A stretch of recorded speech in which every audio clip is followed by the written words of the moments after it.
We are going to delete that.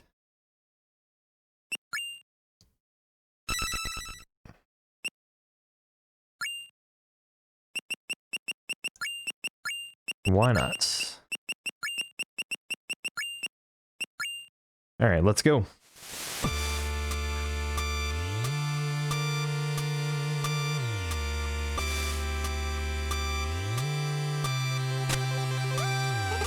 Another day and still no sign of this so-called Western hero. Training used to be fun, but all we do now is memorize boring prophecies. Demon army this, a magic scroll that, nothing's happened in centuries, so why are we still hiding? Wish I could just leave this place and go explore the world. Man, you ever gather around everyone? History lesson's about to begin. Oh great, another lecture. Yeah, you ever had those one of those moments? I guess you should at least show up this time. You ever had one of those moments where you're just sitting there on a tree and you're talking to yourself about how not exciting life is for you? Anyway, this is The Messenger, and it is an excellent game. I'm going to be safe, and I'm going to lower those a couple notches. Not because I dislike the game's sound or sound effects, but because I just want to make sure that I'm not missing the mark on the balancing. Right on time to try the new course. Show us your cloud step moving jump, hit, jump. So, that's like the cool thing this game does. It's very responsive, and the cloud step is like the cool thing that it does. It's a double jump that you activate by hitting things in midair. Well, look who decided to grace us with their presence. Have you done your reading? Ever the rebel. What's the point? All we do is rot in this hut anyway. God damn it. Fuck that. Ban. Done. Fucking spammers. See, the importance of our ancestors' wisdom is lost on you, but let me assure you that the threat of the demon army is very real, and should they do this? They've returned. This is all wrong. The Western hero is supposed to save us. Watch out!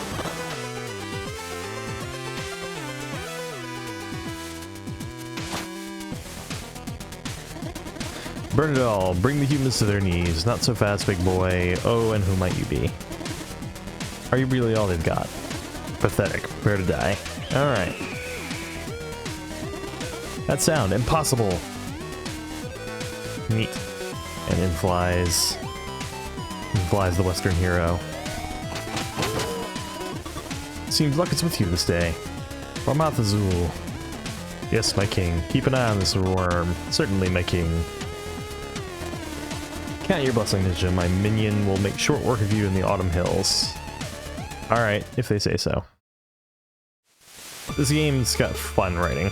Are you the Western hero? Something like that. To be honest, I got here way too late. As you look for the most capable around here, I have a task, the utmost importance of you. Take this scroll and carry it across the island. You need to reach Glacial Peak's summit, where 3 sages will be waiting for you. But who are you, and why is this scroll important? You'll find answers along the way. Head for the village gate now. The Shroud of Night will be your only protection to make it through the Autumn Hills. Godspeed, messenger. And that's it. We got the scroll. Been chosen to be the messenger tasked with carrying the scroll across the cursed world. Alright, let's make our way through. Excellent game. Just controls so nice. Music is nice. I don't do a whole lot of like, yeah, that'd be a lie to say I don't do a bunch of retro revival games, but retro games in general, I do find myself playing, and this has the right combination of old and new. So, very slick, very quick travel. Oh yeah, that's right, I can't destroy projectiles yet.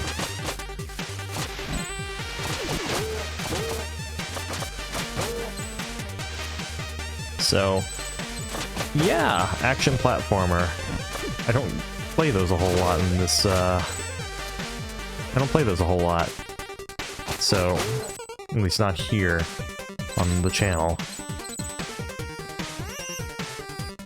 Alright. And the shopkeeper.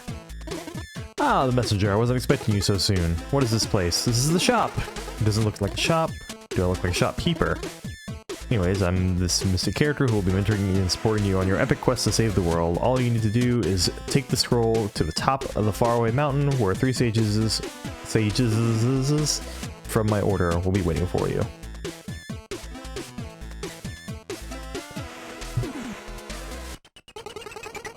Your order? Slow down. That was way too much text for one dialogue box. I agree. Look. Just keep going eastwards and make sure you grab all those time shards you see laying around. I can use them to help upgrade your abilities and artifacts. First one is on the house. Enjoy. Got the climbing claws. Press against walls while airborne to stick to them. Right. So.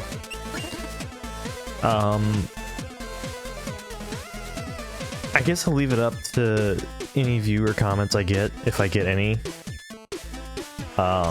Whether we go through his dialogue or not. I'm kind of leaning no at the moment, but the dialogue are also really fun, so climbing claws. Oh yeah, you can press against walls to cling to them and climb at your leisure. Makes sense. The way everything looks, it just felt like I should be able to do that. Yes, that's why John Guyton invented them decades ago. Who's John Guyton? Never mind. It's an acknowledgement that you need to get out of the way. I don't get it. Some will. Ha, get it, Ninja Gaiden, ha. Seriously though, where are we? Curious, are we? In time, you'll come to realize the question is not where, but when.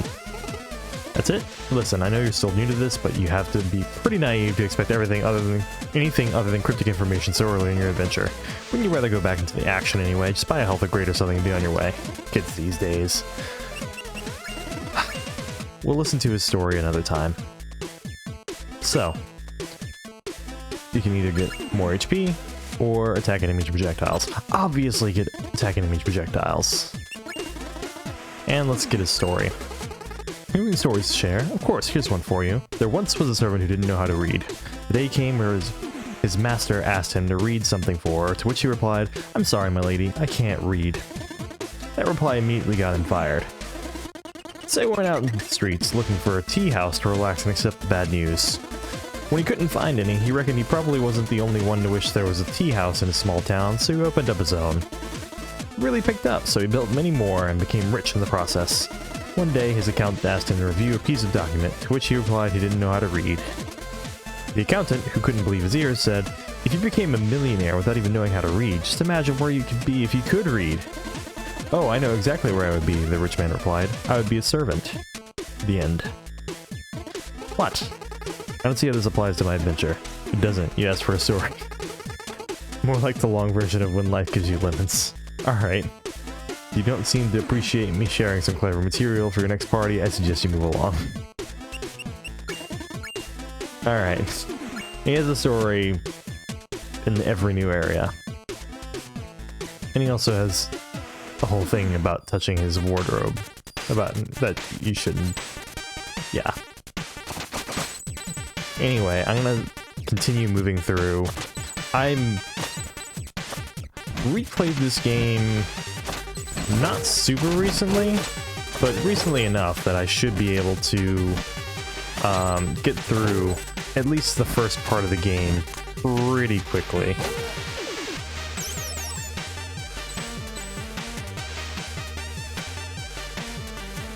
So, yep. It's just a solid ass game. And being able to destroy projectiles, you regret not buying it.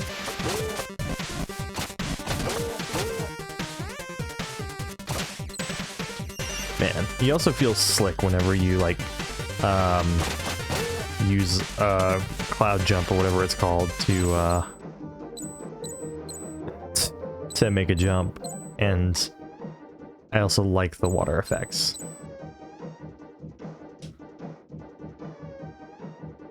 So one of the things you can buy is like an underwater dash. And that'll be useful later, but not now. So one good thing I found about the game also is that you pretty much never need to grind for these gems. get them at a healthy enough pace to be able to pay for all the upgrades over time. Especially if you prioritize them well enough that you don't, like... If you prioritize well enough, you shouldn't, like, need an upgrade for exploration, but need to grind for it.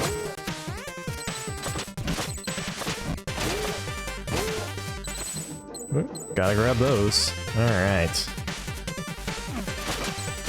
Also, the levels just have plenty of gem spots that respawn for you. Alright, so now we can get an air recovery jump, which is probably a good thing. And then the underwater boost, or I can get the ranged shuriken, which I'm going to go ahead and get. So now I press a button and I throw a shuriken. It's just a ranged attack.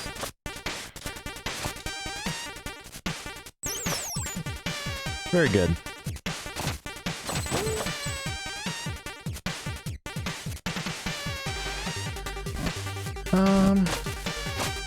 Not strictly necessary for me to do that the way I did it. Whoop. Whoop. Nah, I messed that up. So fortunately, your attack speed in this game is also really nice. And your range is good enough.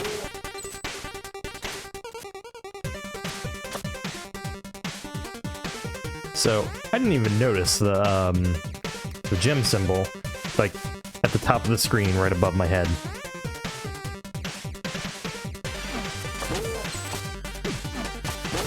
Alright, that was my fault.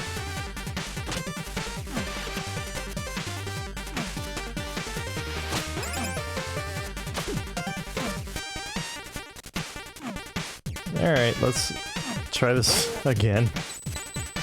This game isn't the greatest about enemy spawns sometimes.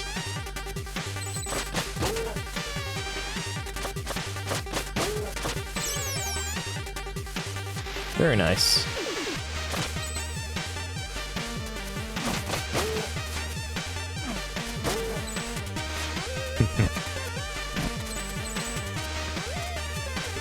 That was my fault.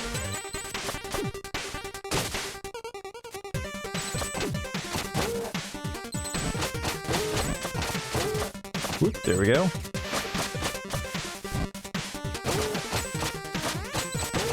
Alright, then we get our first little side challenge, I guess you could say.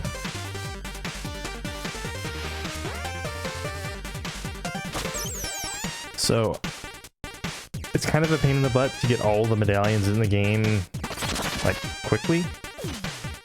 But, so it's easier than one to wander off the beaten path. What was that big green object? Oh, you mean the thing you just smashed collecting? It's a power seal. There are there are many others like this one, but to be honest, I'm not really sure what they do. I can tell you that finding them all is optional, but if you're that kind of adventurer that likes to go for the extra challenge, you'll want to keep an eye out for the hidden rooms.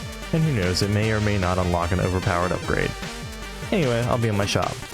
The thing it unlocks is okay.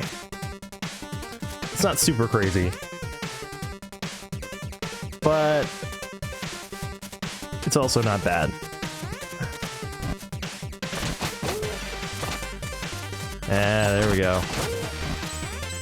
Taking that enemy fire and using it to my advantage.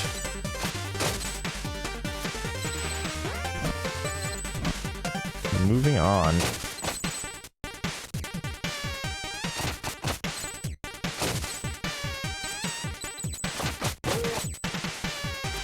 At the rate I'm going, this is I'll be able to get through it most of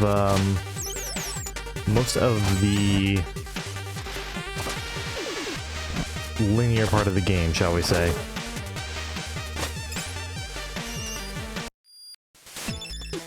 Alright.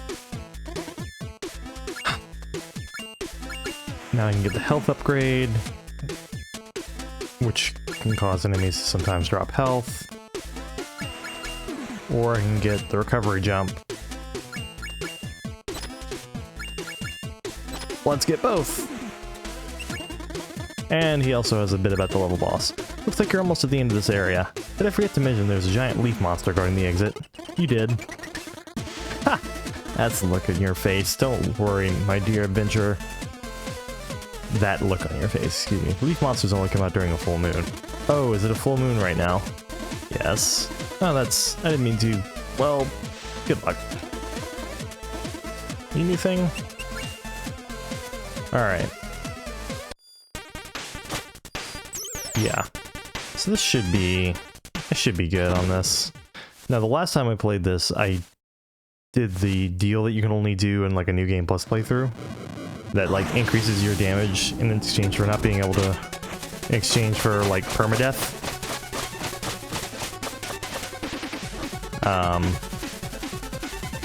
Yeah. What is he doing?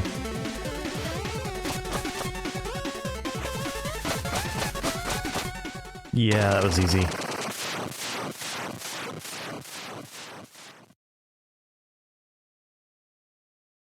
I mean, I don't think they really get hard until the mushroom, the Queen of Quills or whatever her name is hard, I think, but...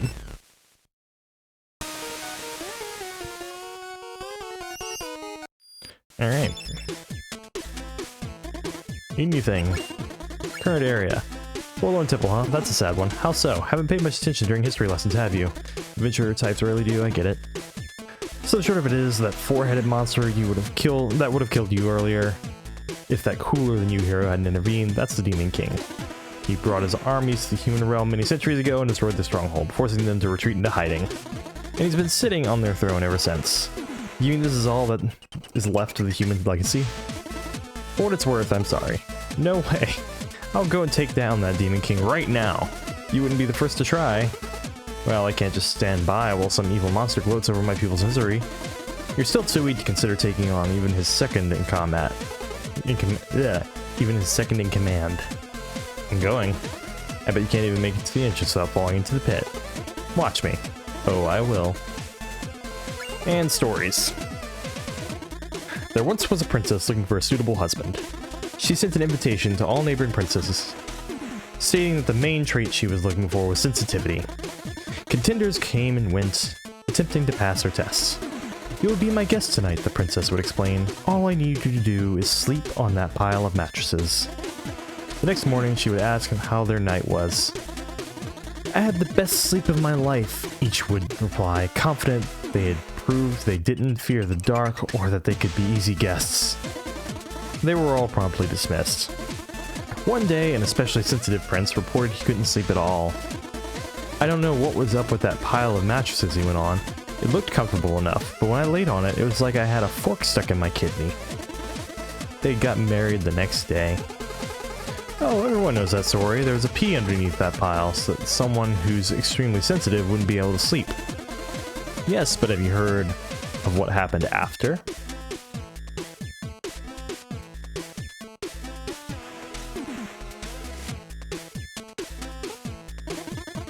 For the first few weeks, everything was amazing. The prince would always complain.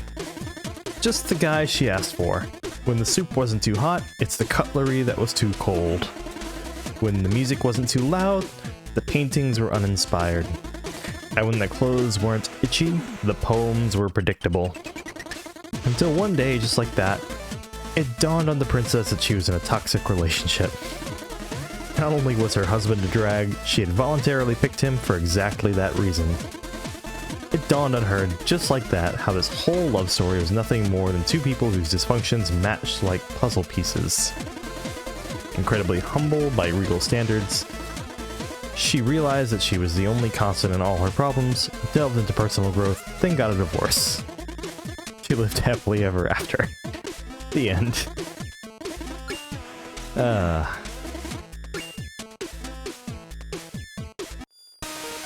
Alright.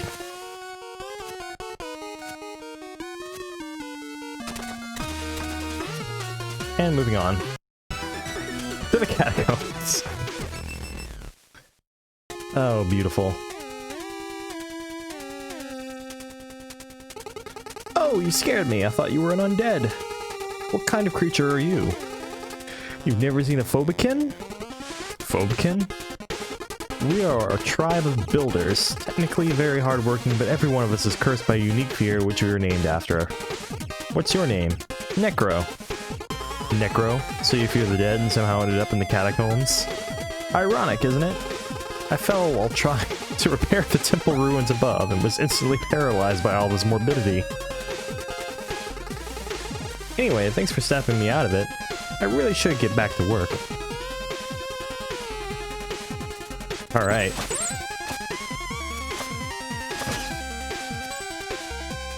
So, to the catacombs. And also,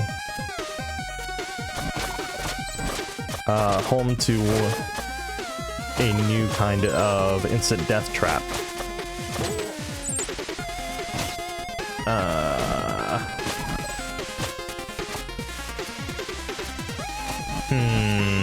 Oh. There we go. So, the new thing in this level is we can be crushed. But it also introduces these crystals that are just money. Just a bunch of money. And now we're going to be able to afford an upgrade the next time we go to the shop.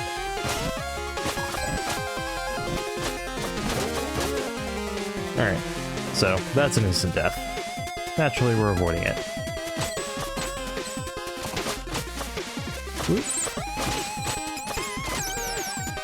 Alright. Yeah.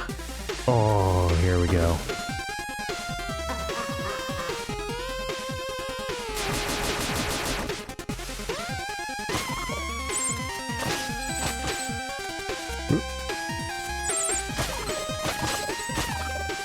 Rossin the Necromancer. Oop. I want it. There we go. I wanted to get it without touching the floor. Alright.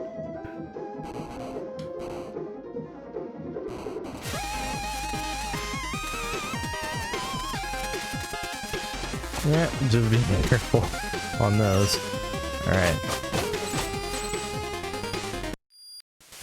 And here we are. Need anything? Hey, how'd that epic raid on the Demon King go? Did you manage to save the world or restore your people's honor? It's not fair, the bridge was in shambles. Well, we wouldn't have much of an adventure if you faced off against the big villain right away, now would we? Hey, you made it to the catacombs. Okay, anything I should know? Not really, it's pretty standard stuff. Skeletons and bats. Oh, evil wizards too? You bet, a necromancer even took over. Spooky. Cliched.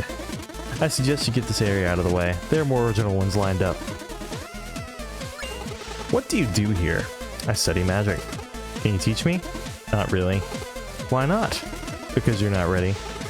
Ready for what? For magic. Come on, you just asked. No, but I meant, believe me, learning magic is a lot harder than following a conversation. Do you have any stories to share? Of course, here's one for you. Let me drink first.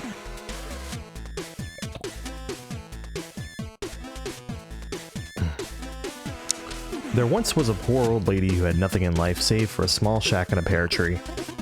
Her name was Madame Misery. Her whole family ate misery, and sometimes there wasn't even enough misery to go around.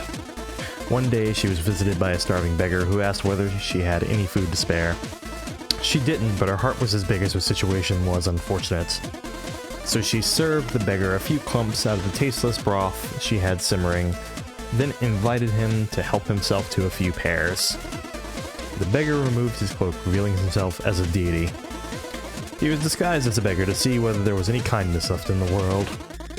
Touched by Madame Misery's generosity, he offered to grant her a wish. Let me guess, she didn't want anything and it's immoral about living frugally? No, this is good. Let me continue. That deserves a drink of something a little more hydrating. Hydrating and surprisingly cooled off. She mentioned a lot of people were stealing her fruits, which jeopardized her chance to eat every day. Her wish was simple, an enchantment on her pear tree so that it would trap anyone that stole from it until she decided to free them. The divine visitor granted her wish and took his leave. Time went by and she scolded many thieves, but soon realized that most of them were starving children. She decided to take it upon herself to feed and educate them, and soon became the pillar of a thriving new generation. Ever happy and generous, Madame Misery got so old that her face looked like an elephant's knee. And then one day, Death came for her. Death, following the protocol, inquired about her last request. "I would like to eat one last pear from my tree," she said. "Would you be kind enough to grab one for me? Death climbed into the tree to grab a pear, getting trapped in the process. The old lady decided to never let Death out of the trap, and since then there has been misery in the world. The end. Right? What's the moral? Being selfless justifies being selfish later? Generosity begets misery? I don't know, it's a fairy tale for kids. I just thought the idea of Death trapped in a pear tree was interesting.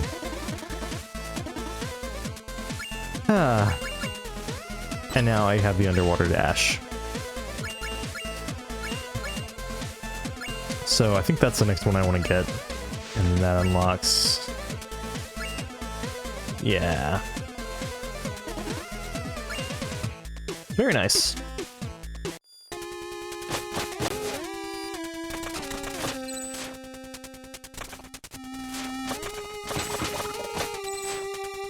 Whoop.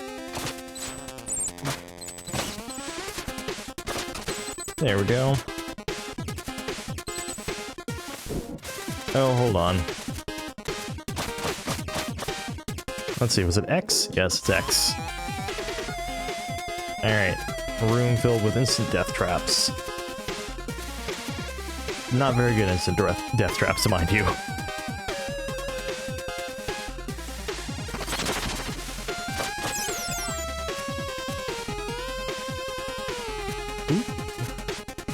That was actually a little scary.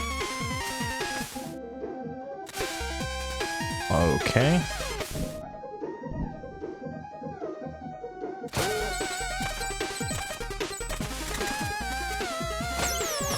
Oop. Grabbing those.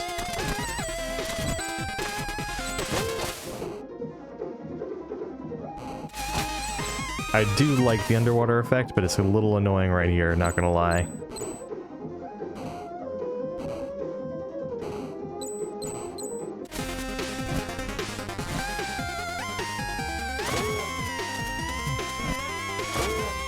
Whoop.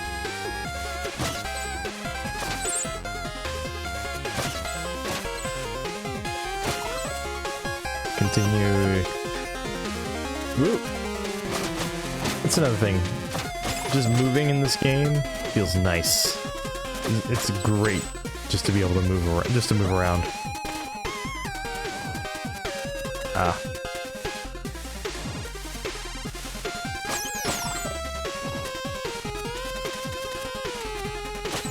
That was a little scary. I thought I was gonna like fall back down.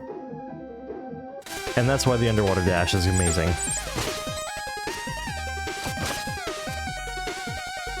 Oop.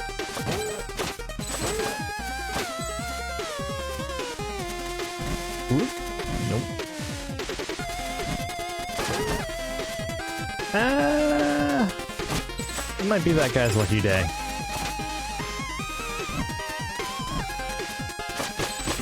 Yeah. Yep, it's his lucky... Whoa! His friend respawned anyway.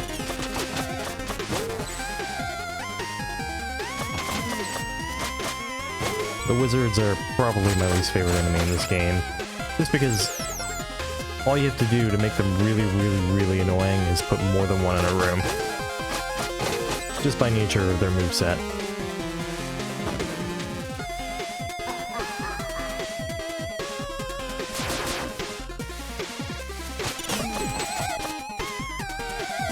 And then they do stuff like that, which makes them a lot more trivial to deal with.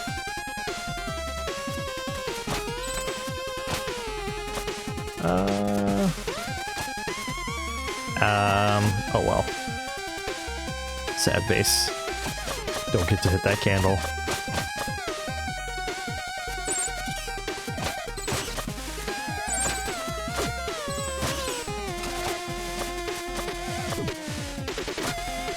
There we go.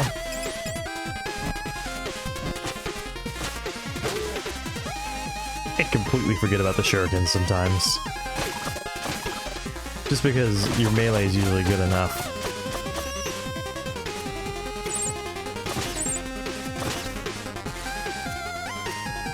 Oop. And done.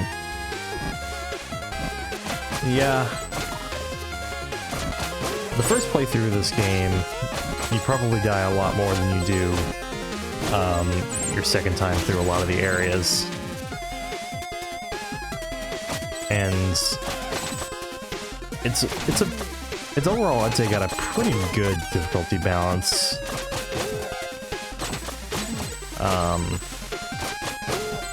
It kind of strikes that right chord of you're agile enough to deal with most of the things the enemies can throw at you.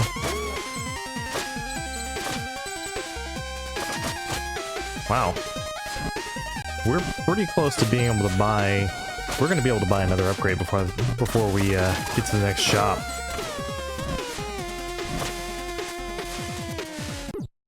Oh, nope, I died.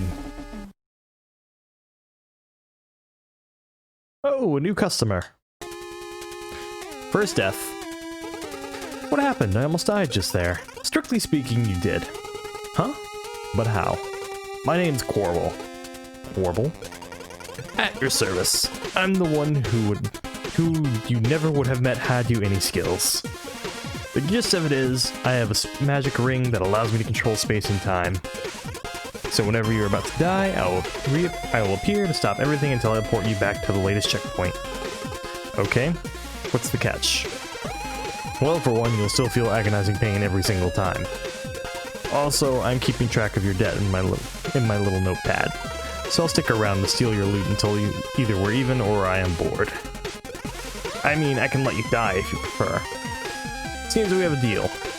Glad we see eye to eyes. Carry on then. Oh, horrible.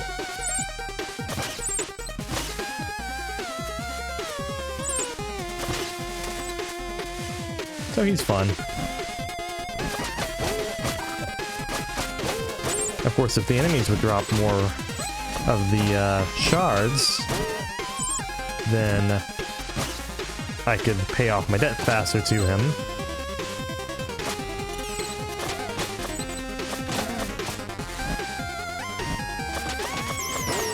There we go. Whoop. Oh, geez, how much do I owe him? Enough. The answer is enough.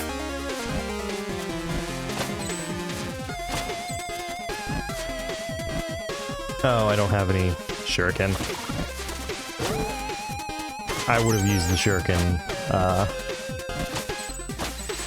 on the skeleton guy if I had it. Well.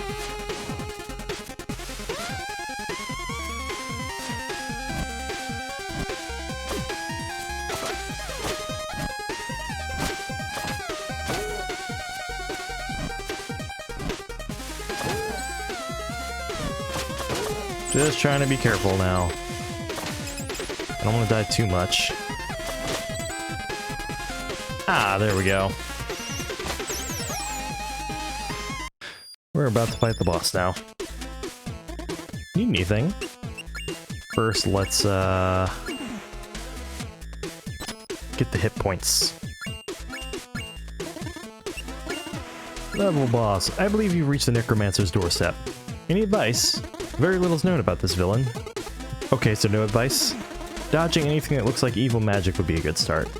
Wow, great help. Well, I also recommend looking at my inventory for any useful upgrades. I really appreciate all the support. Look, the Necromancer is a newcomer.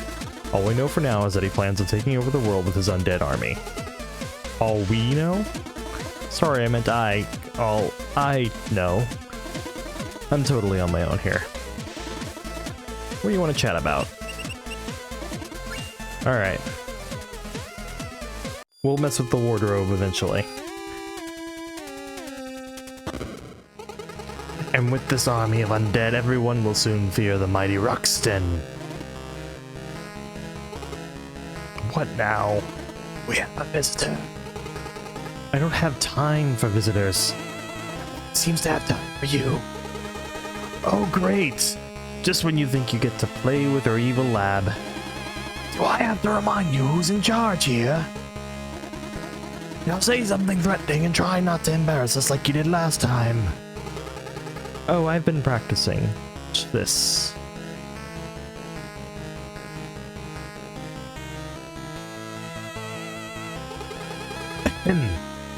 Who dares into my lair? Uh-oh. Is that the messenger? Looks like it. What do we do? Stick on the scroll, of course. Good plan. On guard!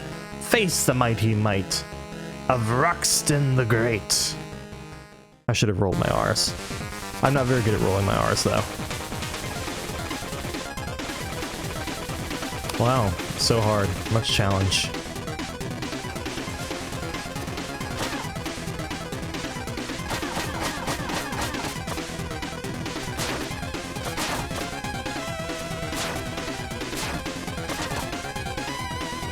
Okay.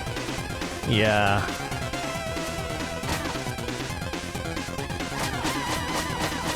Are we already almost done with this guy? Seems a little crazy that we're so close to the end with him already. Ah!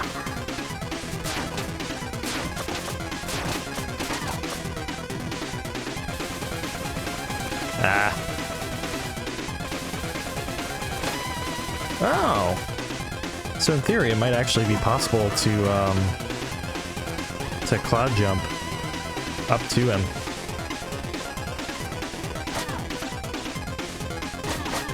This is gonna be the end. Unless he does that.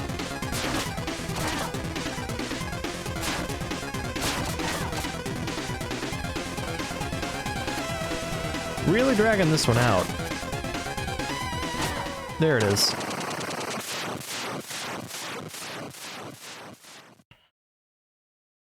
Alright.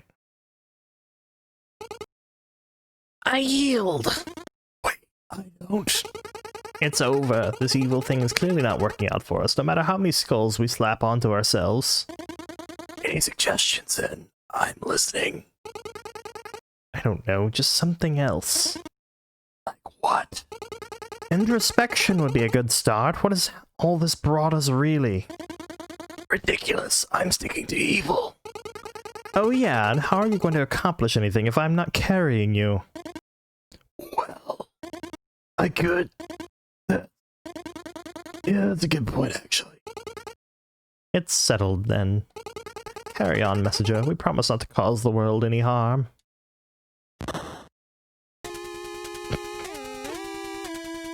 Oh, Ruxton.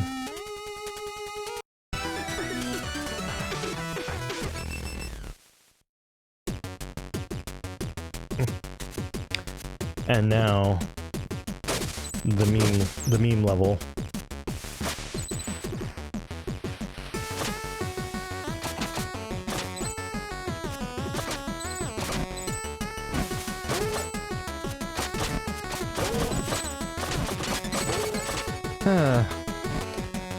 I don't remember the lyrics, but I can't think of the song without remembering that it has really, really silly lyrics to go along with the melody.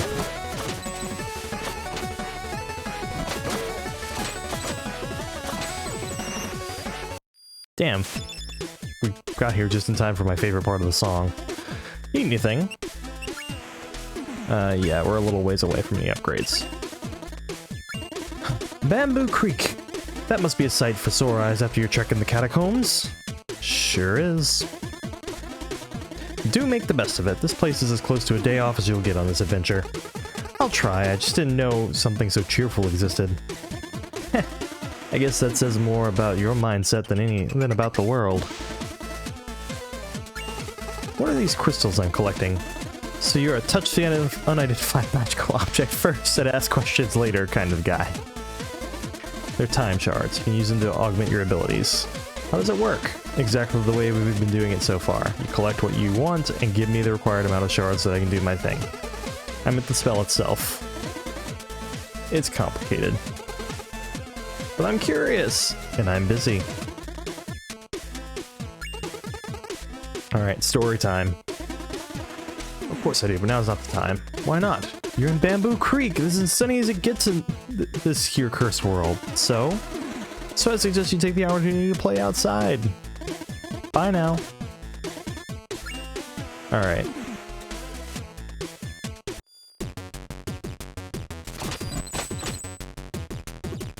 Ah.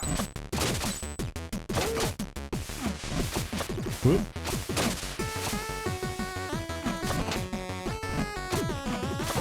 Yeah, I messed that up. And that. But I got that, so it's all made up for.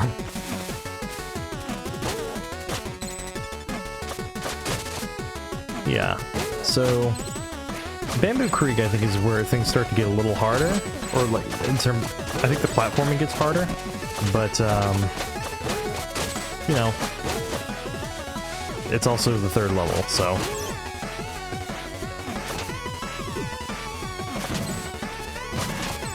Because like you got this, and if you're trying to get used to cloud jumping, it's like, okay.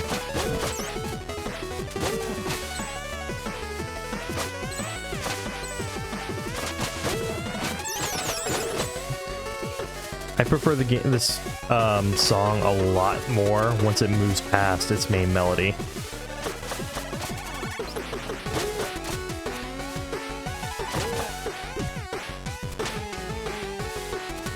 Very nice.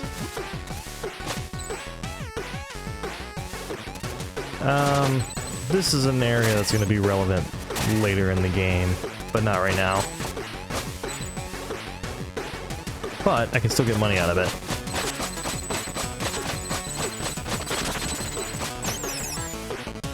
And refills. Refills are always good.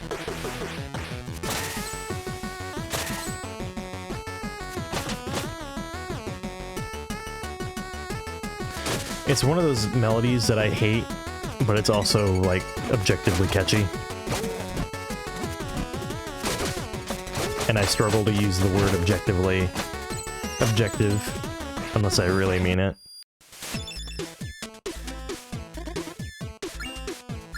Alright.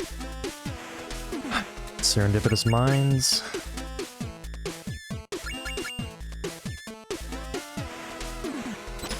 Yeah. Alright. More.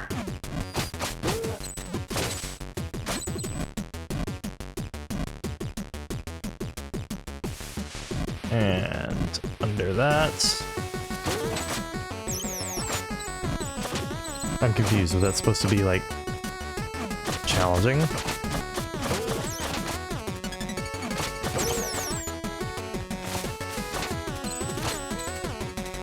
This game is very confusing when you first buy it, because it does have the tag Metroidvania, and like, there's a reason for that, but it's very not obvious. And I'm kind of torn on the game as a whole because of the Metroidvania part of it, because like, I feel like the levels work a lot better in general as these action platformer linear stages than they do as environments to go back and forth in. But it's also a good twist, and it doesn't like completely not work.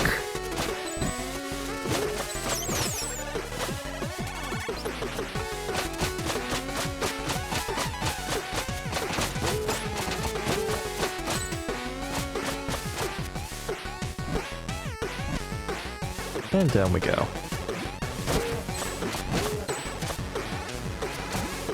Just a beautifully responsive game.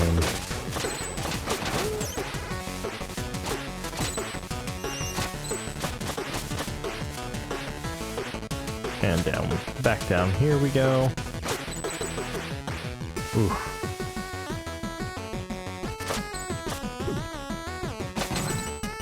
Feels nice to play. Very responsive.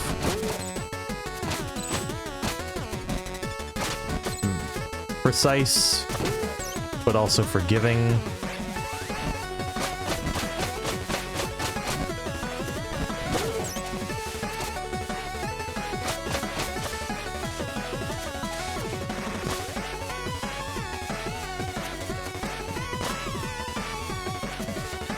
Completely forgot about this part.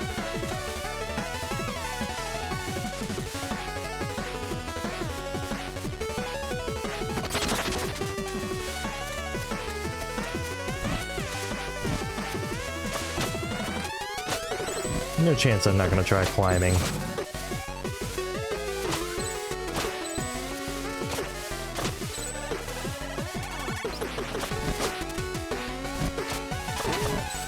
Oop.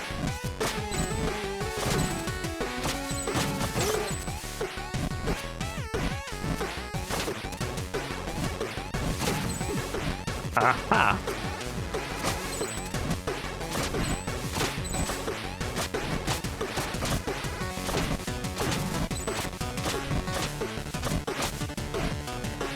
Alright. I'm gonna give this one more shot.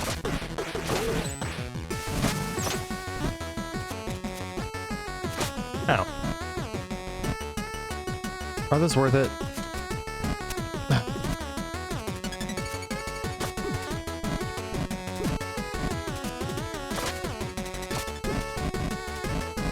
Alright, guess we're doing this anyway.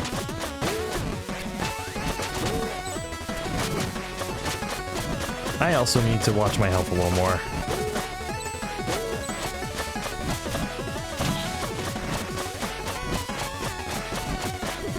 Whoa!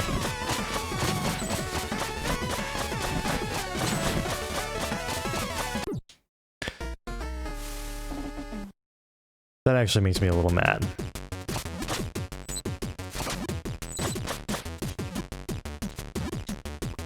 Don't do the stupid thing and jump right into the spikes that I think would just kill me outright at this point.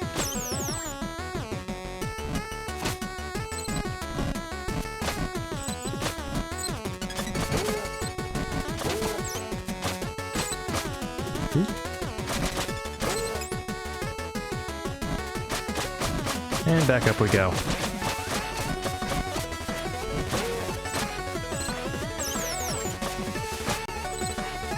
Alright, come on, Corbel.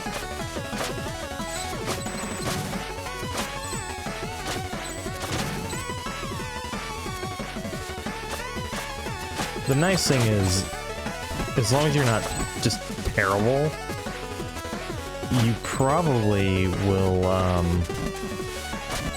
you'll probably be able to get to the point where you died before with plenty of health.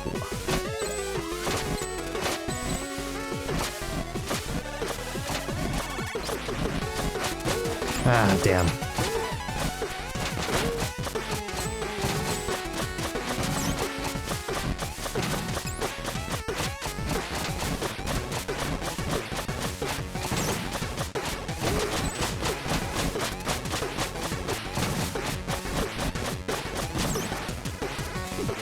Alright. Screw the rest of that. Those two are not worth it. Grab the save, and then, yeah.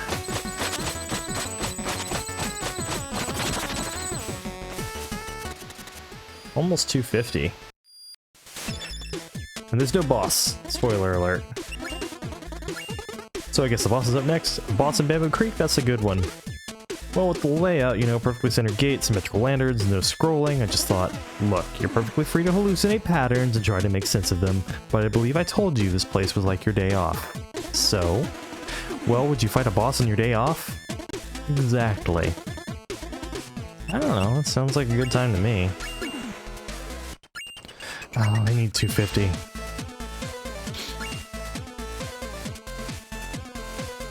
I think that's the next one I'm getting.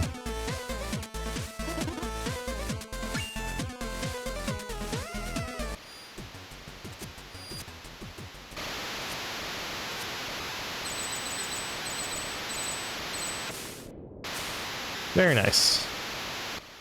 And we'll worry about the thing that I flew past on the way back.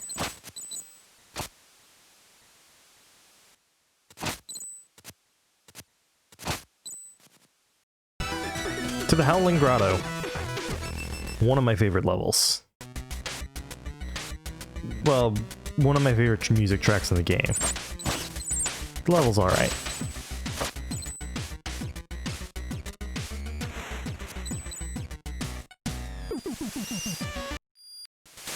Aw. Music cut out. I fell in a pit. That you did? That gap is way too wide. There's no way I can make that jump. This reminds me of a story. A long time ago, warriors of the Squirrel Clan invented a way to soar through the skies. Touching on a freedom humans could seldom dream of, some would mistake them for gods. Incredible. Yeah, whatever. Here's a wingsuit. Need anything? Yeah. Oh, that's right. That's important. An attack while you're using the wingsuit. Basically, it lets you bounce. Thanks for the wingsuit. You bet. Don't forget to try it out by sitting and holding A while airborne. Why was it free and not the other upgrades? Because it was mandatory to your progression. You can't save the world if you're stuck in a pit. Will there be more freebies in the future? There's only one way to find out now, isn't there? What do you mean? I mean, you should carry on with your quests, while letting your heart know for sure that this here cursed world and its inhabitants have a lot of surprises left in store for you. What do you want to chat about? The current area. Welcome to the Howling Grotto. Do people live here? Some cave-dwelling creatures used to, a long time ago. They built structures from the streams of emerald running through the rock, and believed the wind was the breath of a god. Anything I should know? Not really, other than it's gliding time! Well, that wingsuit I gave you? Yeah? Sorry, I don't have enough contextual data. I meant to say something that would make sense regardless of whether you had already used the wingsuit to ride the wind tunnels. You're being awkward now.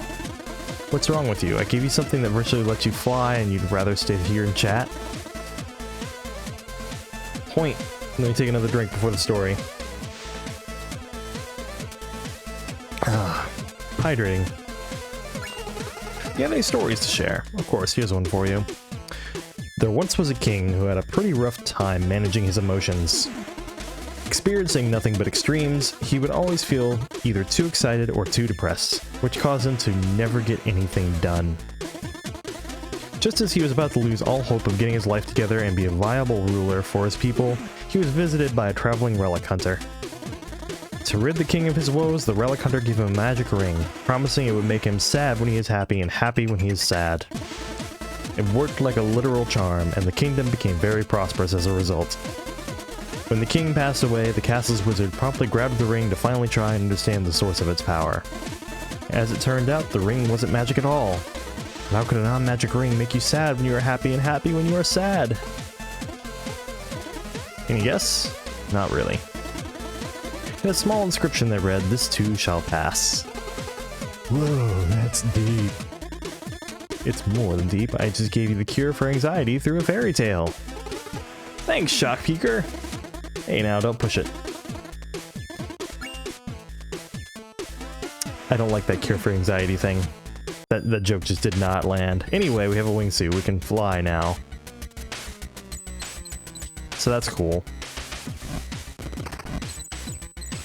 Ow. And yeah, we can do that, which is the upgrade that I bought, which is pretty important.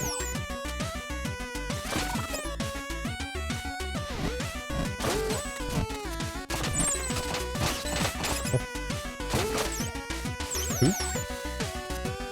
There we go.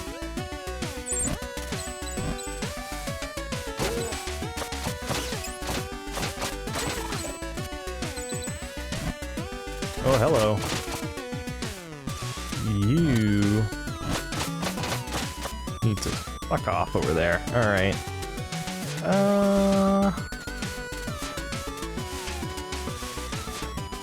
Hey, I did it. I did it. I feel special for that one.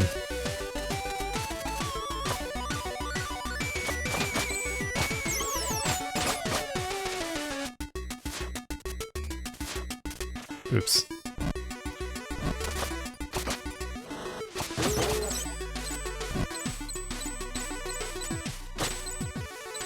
Ooh.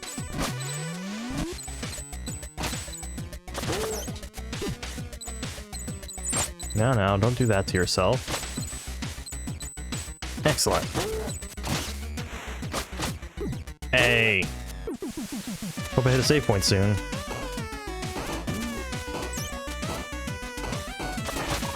That's also better than nothing.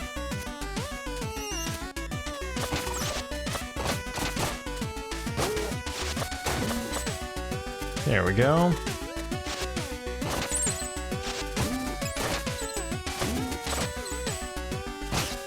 Whoop. There we go. Moving on. When in doubt, keep spamming your sword. You might actually end up saving yourself quite a bit of a headache.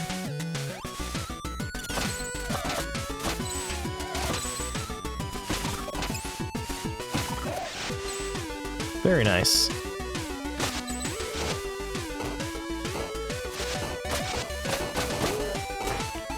Ooh.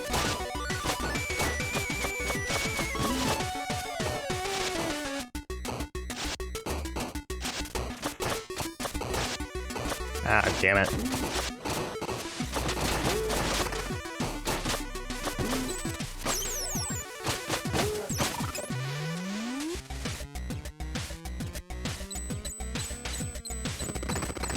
I love that they trace a path with the gems.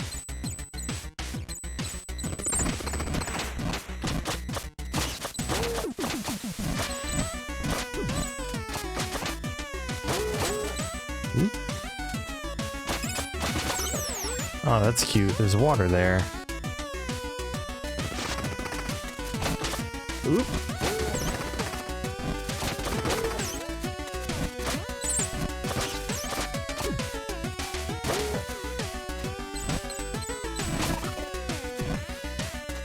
Oh, I missed one. I don't think I can go back for it. If I can, it's not easy. So, probably not worth it.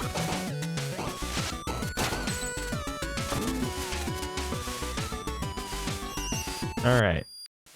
Yeah, I picked up a good number of gems here. So... Yep, that's what I want.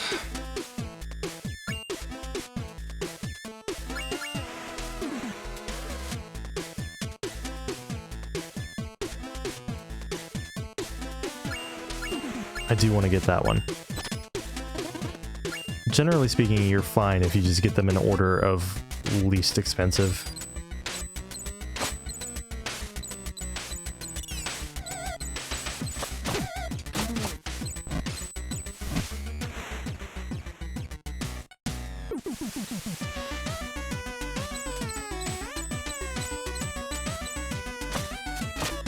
I'll take that. I know that one that I didn't get there is going to bother me too, which is why I'm going back just for it.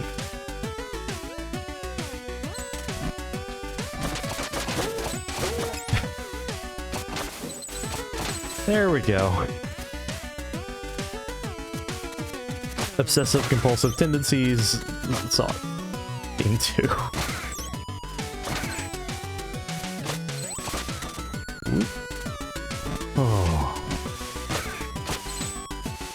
Oh. I thought that was a space.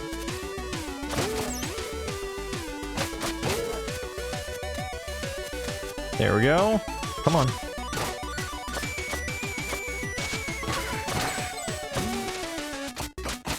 There we go. Oh, hello. Wait a second. I just saw that.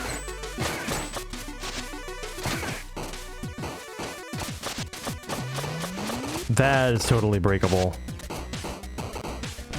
Or maybe not. Alright.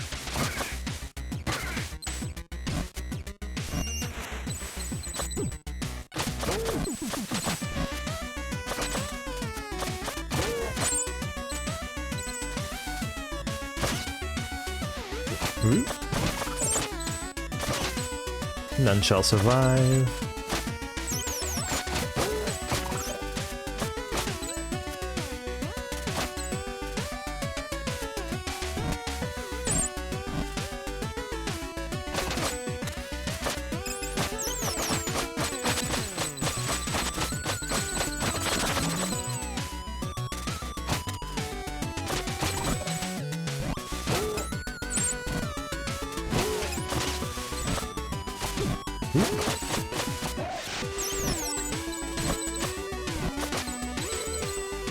Excellent.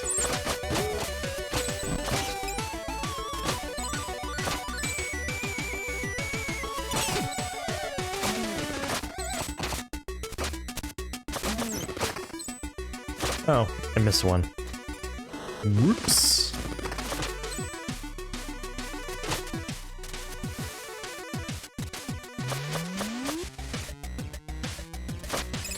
Oh yeah, the boss of this one's actually kind of a pain in the ass. This is what I would call the first somewhat difficult boss. Well, I hope you're up for a challenge.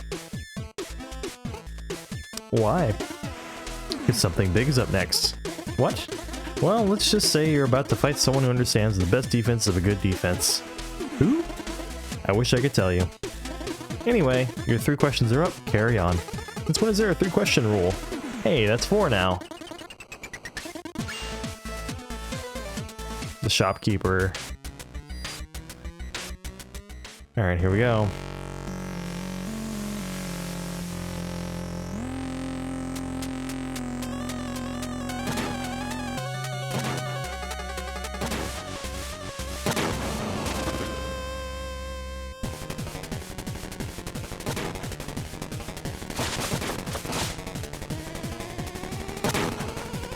Whoop.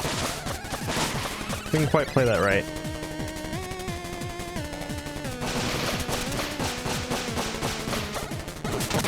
Ah! Late.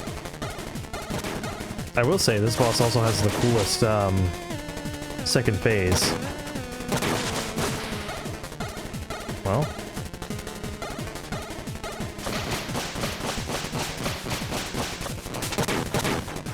Much better.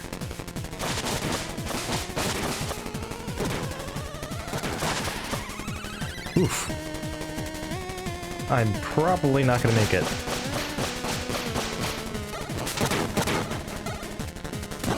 Whoa. Well.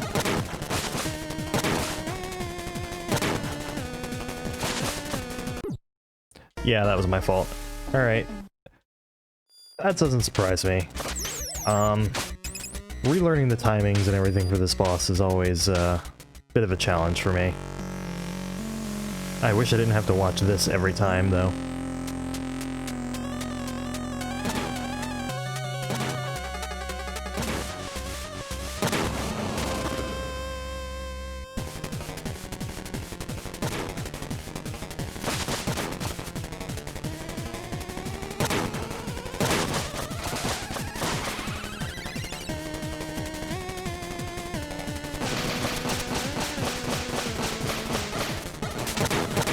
Alright.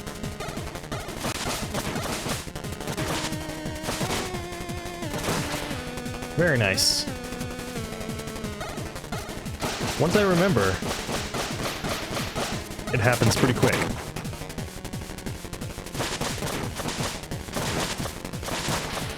Whoa! Wasn't expecting... I got faked out there.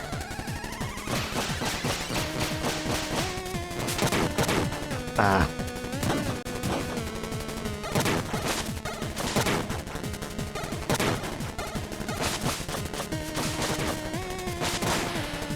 Whoa, I got faked out again. Usually he's pretty consistent about opening up on just one side.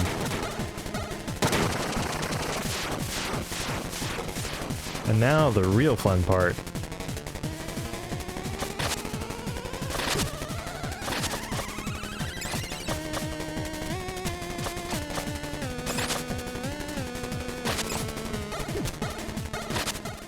Yep, there it is.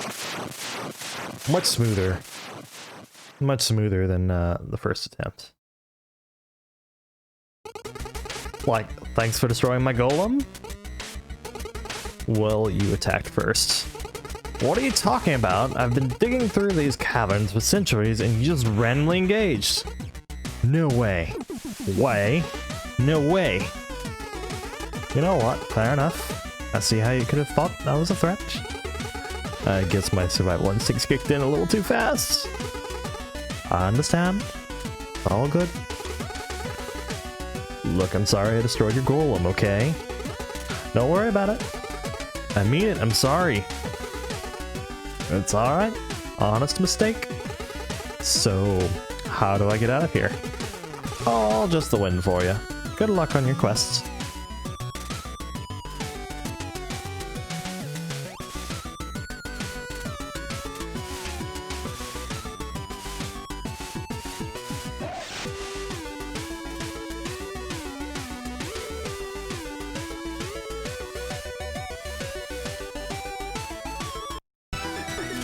Quillshroom Marsh. I think it's Quillshroom Marsh and Searing Crags. Then the mountain. Whoa! Let my own hubris get to me there.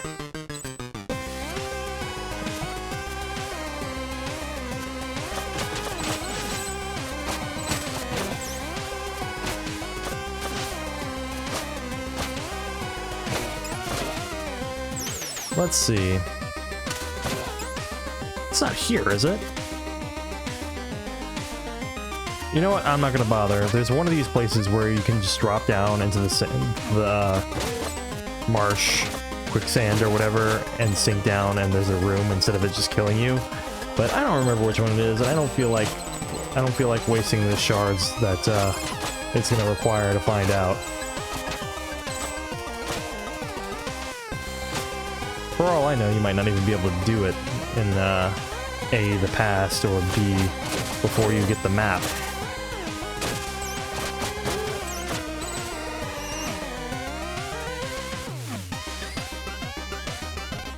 I had a feeling about that one.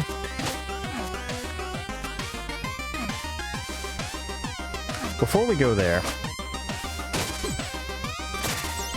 I have a feeling. I have a feeling. I might be wrong. Yep, I was wrong.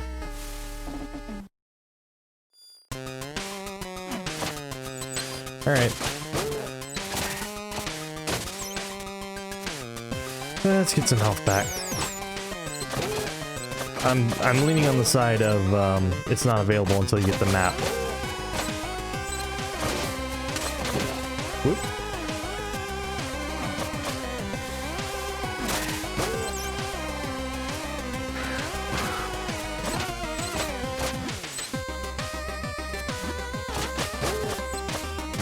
Actually, I think the more I think about it, this might be also one of my favorites.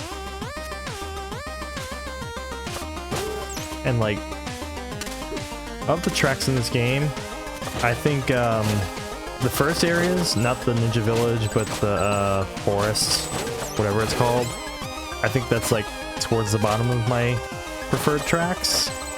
This one's probably up there.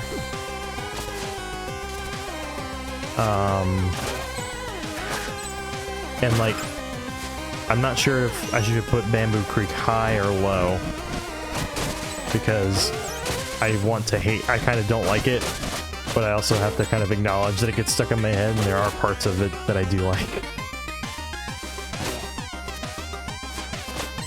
It's an annoying but catchy song, is what I'm trying to say.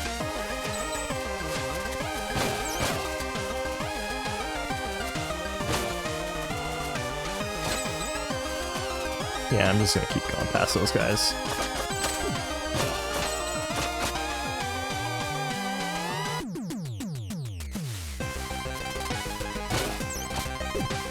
Oh, I forgot that touching them actually hurt.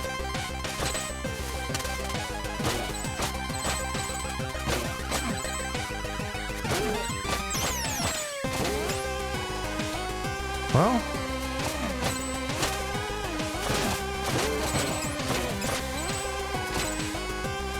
super fun.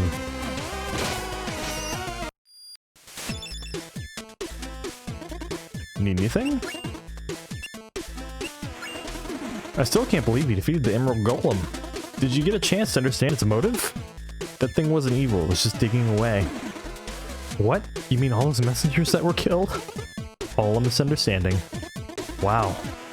What do you want to chat about? Current area. Welcome to Quillshroom Marsh, said no one ever. Yeah, this place is eerie.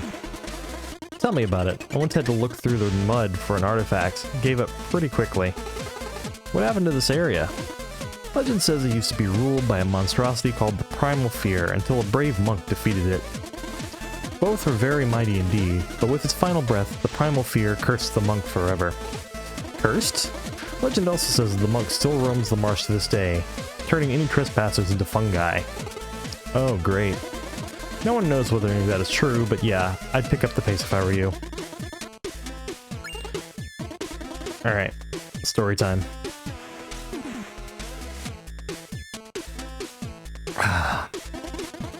There once was a messenger who kept asking for stories. Even though he was supposed to move on with his very important quest, he just couldn't get enough. The shopkeeper, living in a void outside of time, was connected to all eras, and so at first was happy to share the myths and legends encountered over decades of traveling. Alas, the messenger never seemed to appreciate the morals or takeaways, so the shopkeeper decided to be done with the stories thing. The end. No way, I like your stories. Come on. Maybe later. We'll see. Silly game.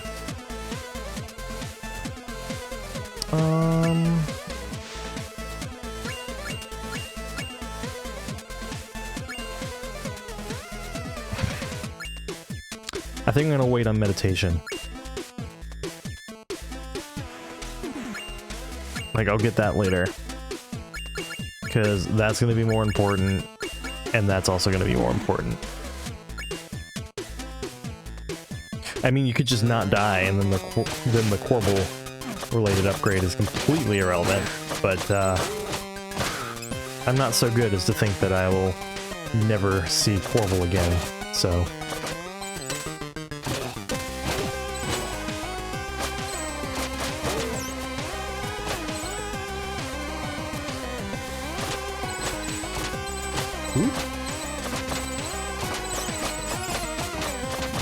Whoop. That's my fault.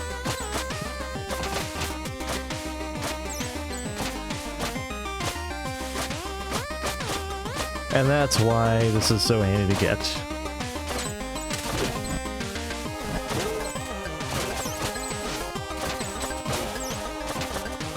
Alright.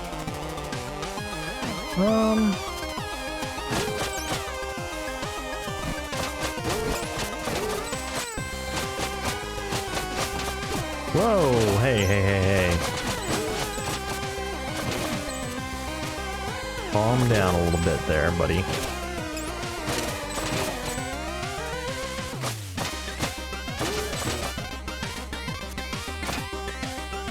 I grabbed the wall I was trying to get under. Oops.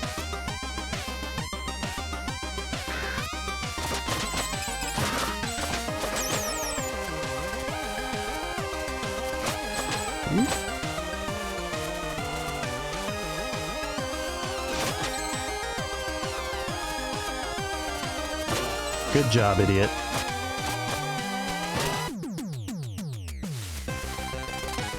Okay.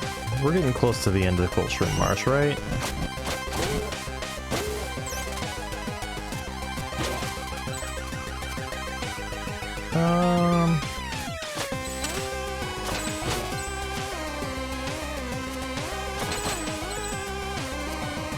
There's actually a medallion in either the previous screen or the screen before, I don't remember which, that it's possible to like accidentally clip into the area and get the medallion earlier than intended.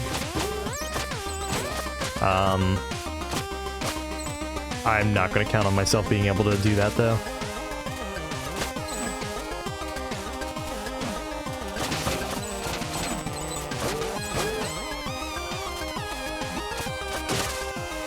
Almost. Whoop. Here we are. Door before the boss.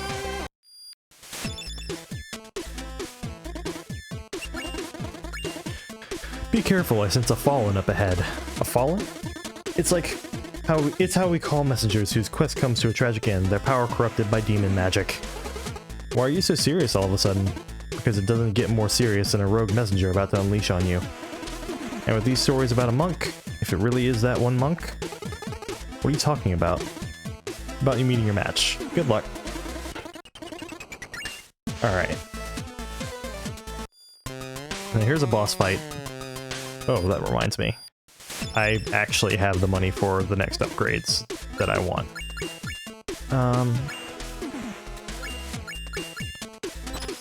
Yeah. Gonna go ahead and get that first. Okay. Well, it seems we have an intruder. You need to get out of here. This place is filled with monsters. Oh, did my quill shroom scare you? So it's true. Ha ha ha ha, don't like my army? It's a shame really since you're about to join it. Wait, that scroll, it couldn't be. No, impossible. Kneel before your queen and receive the curse of quills.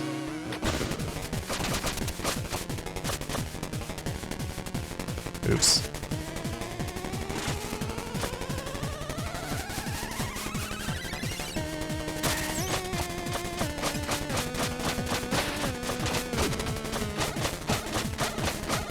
Honestly, most enemies in the game, you can get away with just doing shit like that, too.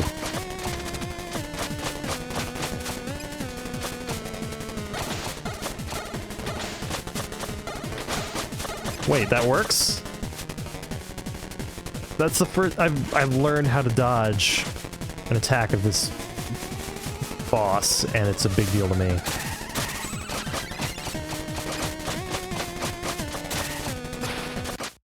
There we go.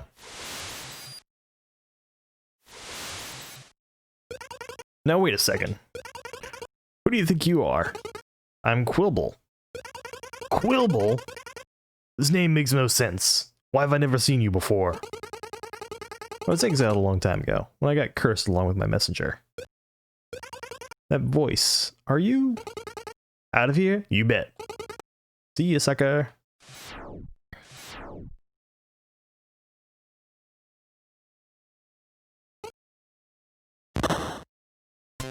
You actually get a different cutscene there if you get to this point without ever having died, and thus without ever having met Horrible. And I've seen it because, yeah, I have seen it, and it's funny, but you know.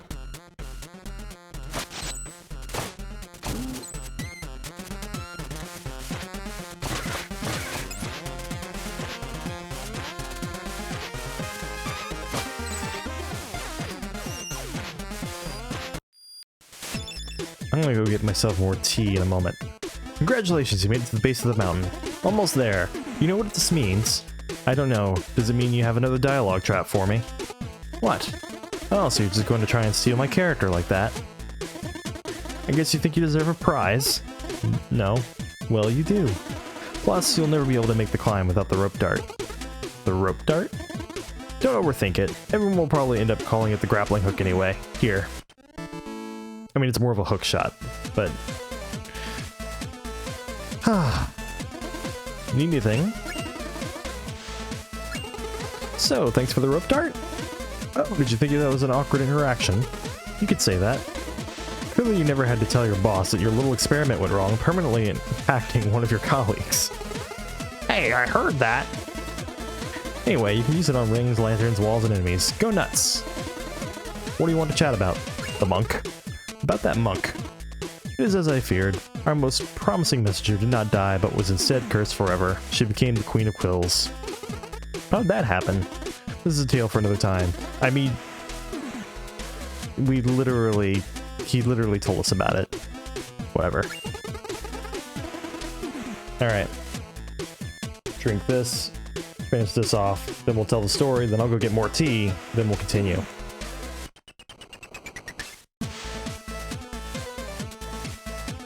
Excellent. It's a story I once told the guy who hooked me up with music for my shop. There once was a village struggling to figure out who the werewolf was. People kept dying every full moon, very gorily at that. One day, a brave young couple decided to venture into the woods. He would be the hunter and she the bait. As one would expect from such a cliched setting, they got separated and our hunter faced off alone against the beast near a cliff. After 15 minutes of a literal uphill battle, the hunter managed to chop off the werewolf's paw with his axe just as it was attempting to choke him. The hunter then ran for his life, severed paw still clutched to his throat. By the time he got home, the sun was up and he found his fiancée bleeding, also badly wounded. The paw on his throat had reverted to its human form, and that moment he noticed it was wearing a ring he had purchased a few days ago. The end. Whoa, that was spooky. I'm still looking for a title. Any suggestions? What about The Werewolf Bride? Wow, great idea! Really? No, not really. You put the reveal in the title.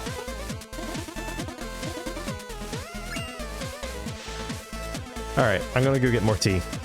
I'll be right back.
Very good. Very good.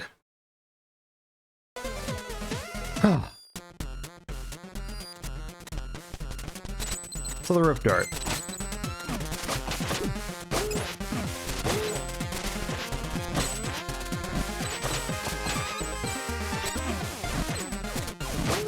Which is your best friend for going through things quickly.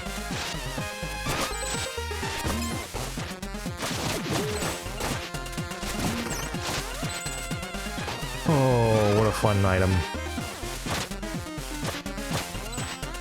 I can see why they would call it a grappling hook, but to me it really is more of a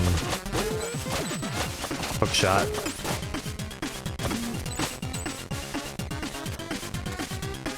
I only went that way because I want the extra time shards.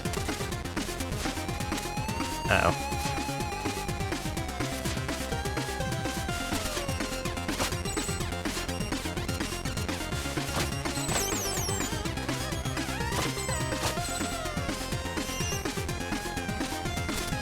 It'll be a little bit before we can afford another upgrade.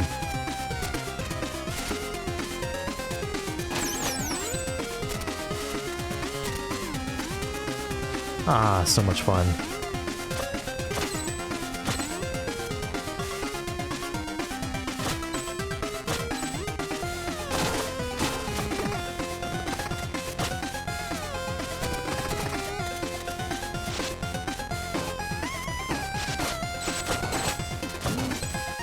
So, these rock-throwing Earth guys, whose names escape me, when they're first introduced, they bob their heads to the music of Howling Grotto.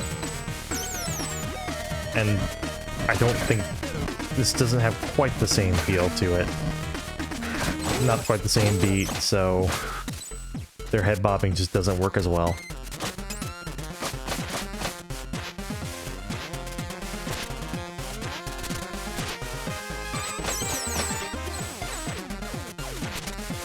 Ah, the rope dart. Good item.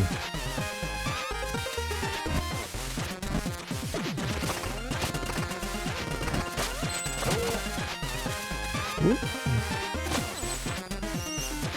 Another save. Oh, Jesus. I'm going through this so quickly.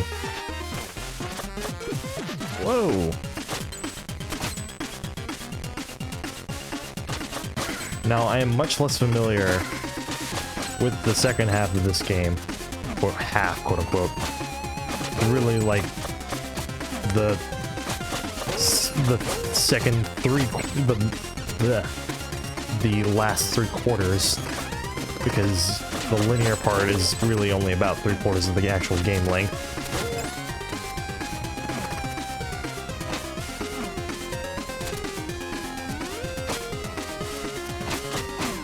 Didn't notice that until it was a little farther away than I would have liked. That was easy.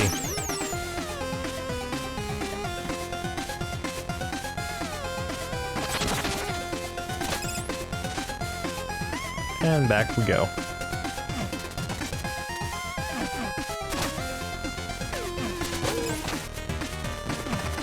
The rope dart is going to be key in the DLC area, which is the hardest area in the game. Like, it's so much harder in the main game. It's actually kind of silly. But it's also sticking to the series' strengths, which is sticking to the level designer's strengths, which is actually the linear level design. Ah, my mistake. I think I need to wait until like 350 or 400 before I can get another upgrade.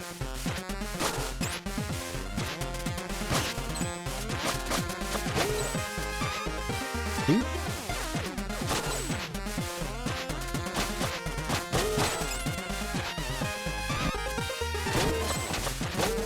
Ooh.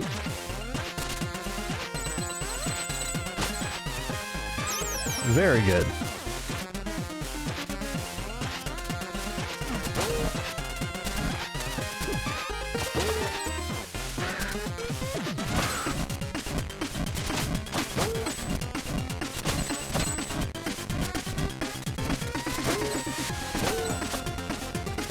I like it when this piece picks up tempo a little bit. I think I can at least say there are parts of every song, at least in the game, that I enjoy, even if I don't enjoy every piece 100%.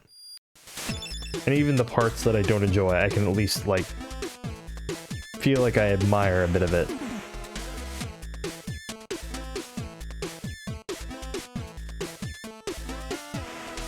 Alright. Oh, I can actually get that. Oh, it's 550 for... Okay. So I'll wait until 550 then. Looks like the boss is up. Surely you mean the bosses? Bosses? Bosses. The bosses are up. I need to fight more than one boss here? Well, technically it's more like personal training than an actual fight. What? Ah, don't let me ruin it. Go see for yourself. So, let's see.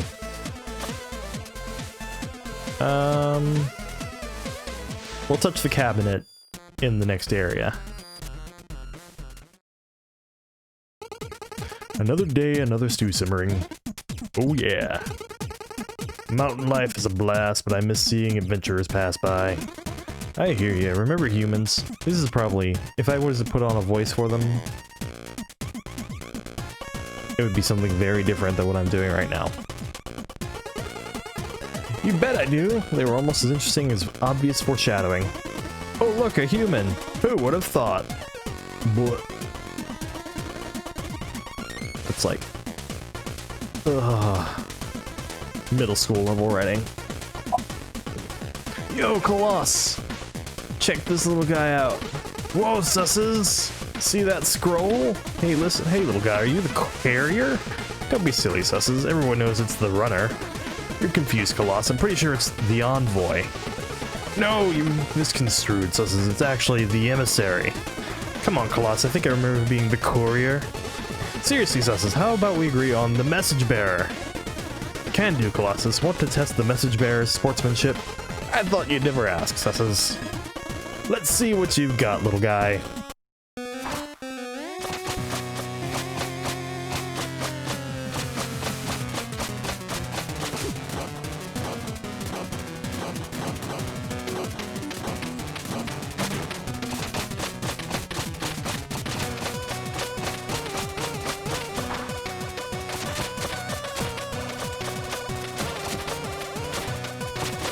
That's right, I forgot about that part.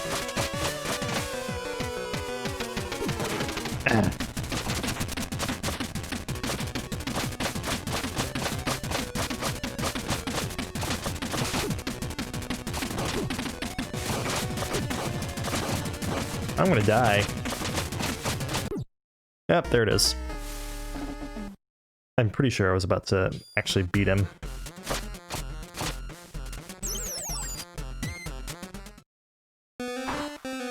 At least this game is nice enough to not replay dialogue.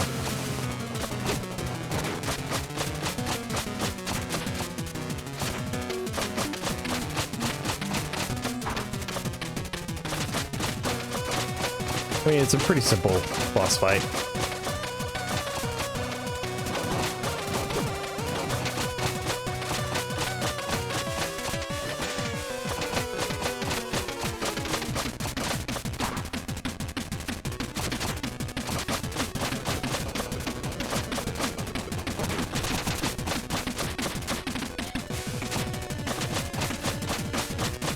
So little health left.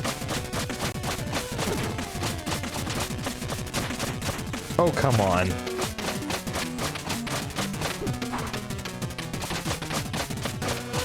There's no way they have any health left.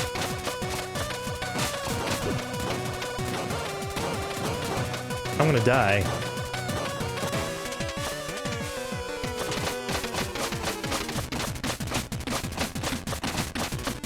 There we go.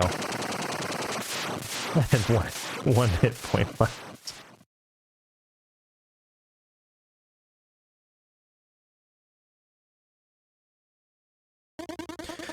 Consarn it, Colossus. The postman packs quite a punch. Savagely stated, Susses. We like you, little guy. What do you reckon, Colossus? He probably needs to reach the top of our mountain. Seems so, Susses. I say we help out. Confirmed, Colossus. Let's do this. Thanks for the workout, little guy. Now don't move, this might sting a little. Wait, what? Ready, Colossus? Set, Susses. Hut!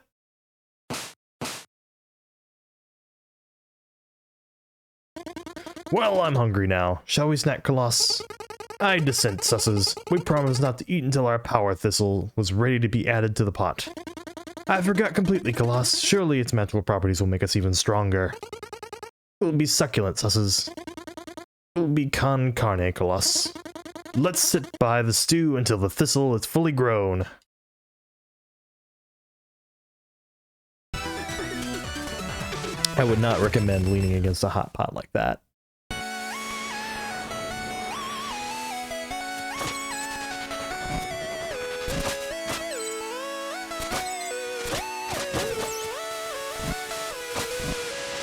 And now for the level that has ice physics.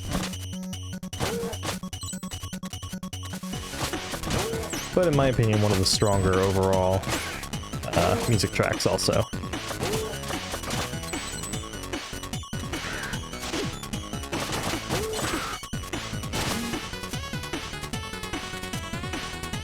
Also, I like that they have the ice version of the Golem guys.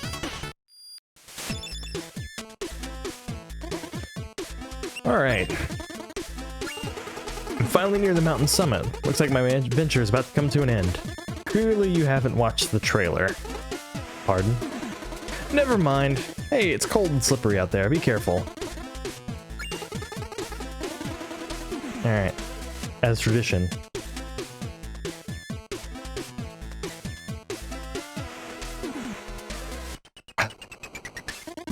There once was a village settled in a land of ice and snow. Food was scarce, but not as much as heat. Their elders spoke of a lush grove, safe, abundant, and with comfortable weather to boot.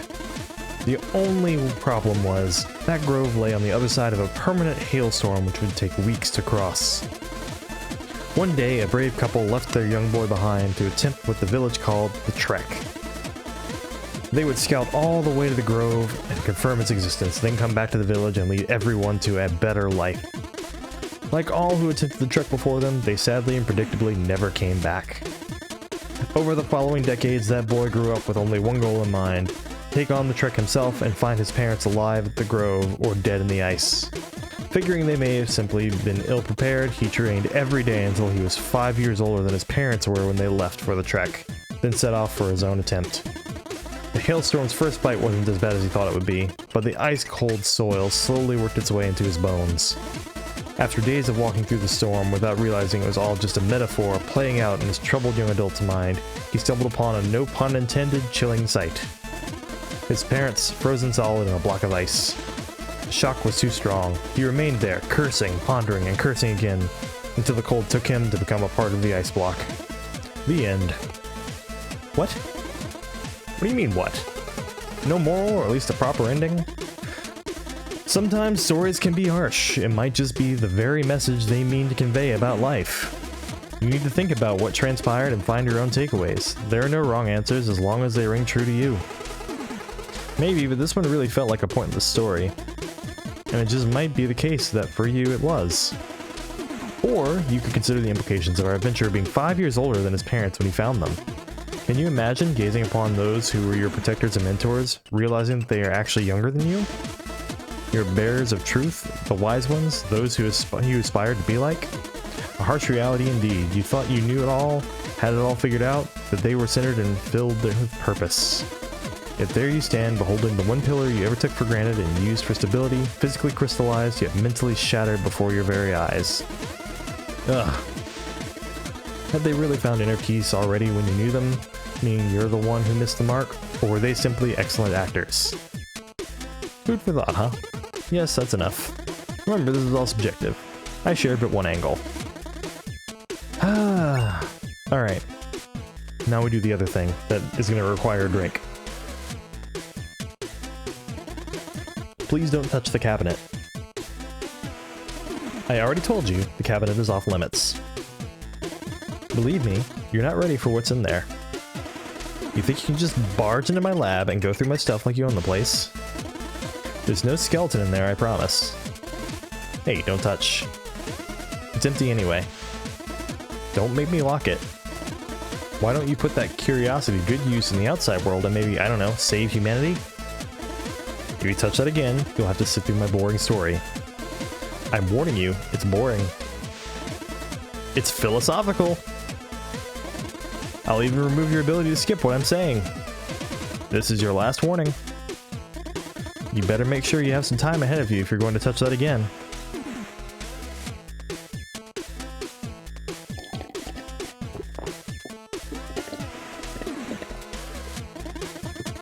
You asked for it, don't say I didn't warn you. You know, it gets pretty lonely out here, so I have a lot of time to think.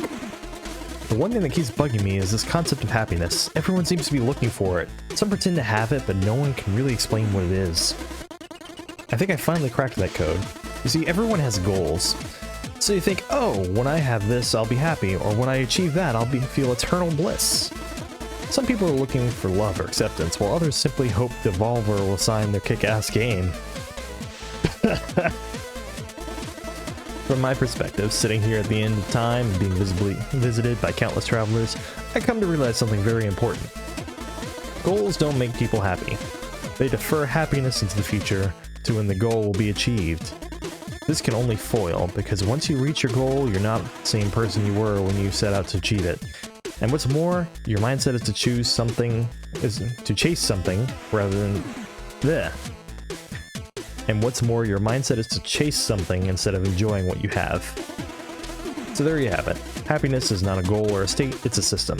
You optimize your environment and cherry pick the people around you, so that every day you're just stoked to live your own life and you don't need to defer any joys because you optimize the present moment. Now I don't know whether that was cheesy or insightful, or even just annoying. I need to optimize my own life, and that implies that you stopped trying to open my cabinet, so I really hope I bored you to death. You used to see what I did to the last traveler. Got nosy. Hey, I heard that. Please don't touch the cabinet.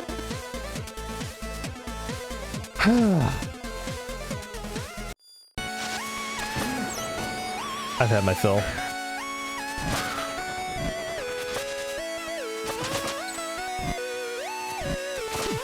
Whoa. That was weird.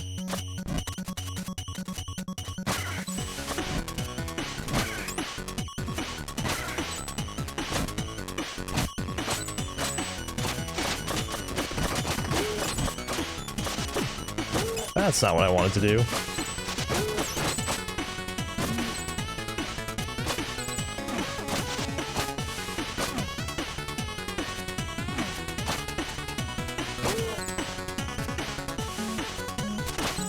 There we are.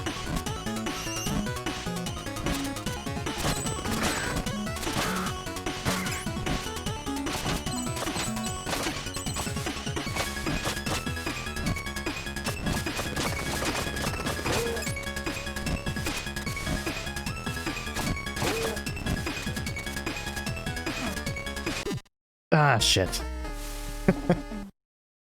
I feel like I got into a roll and then wasn't paying attention to my health and being careful enough.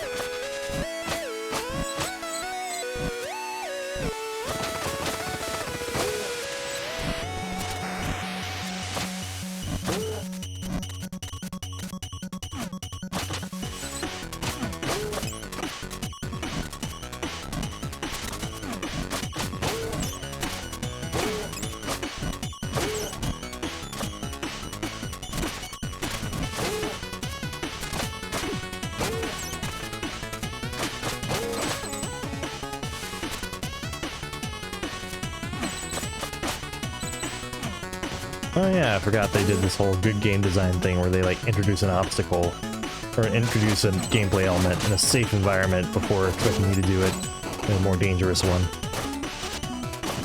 Crazy! Wow!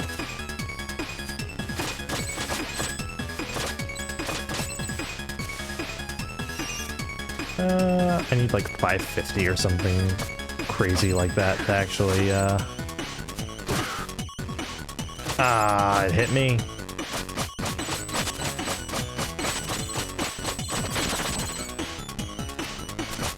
Lame. But it gave me some health back, so...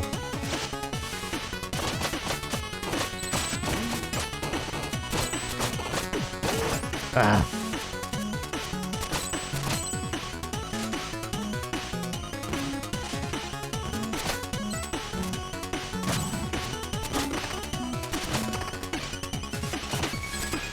Ooh.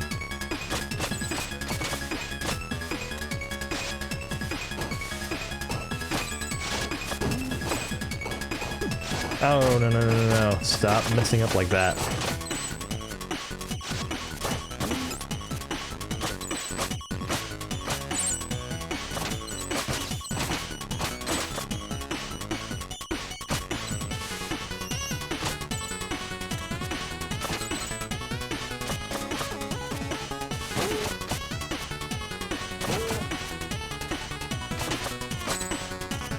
Easy peasy. Oh. For some reason I didn't realize that if you press the jump button at the same time as using the those trampoline things, it actually bounces you higher.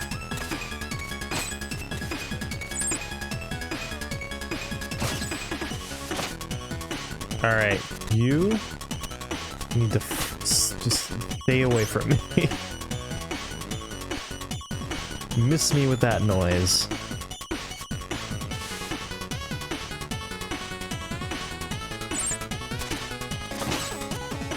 Very good.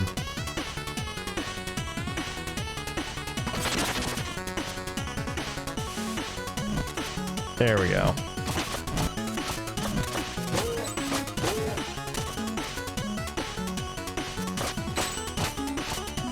Whoa! Got my fingers a little twisted up there.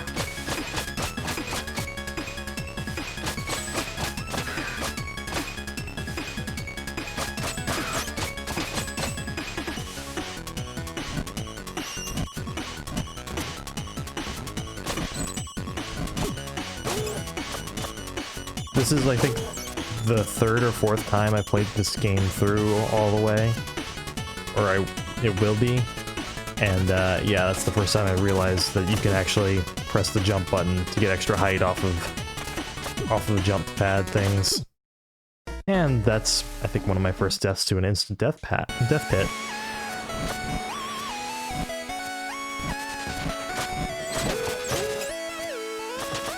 Lame.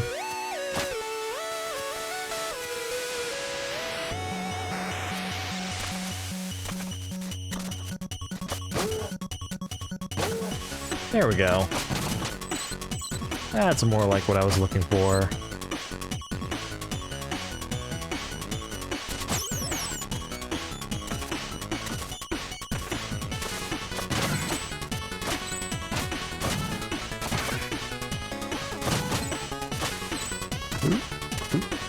Hey, hey, hey, hey. Don't fall again.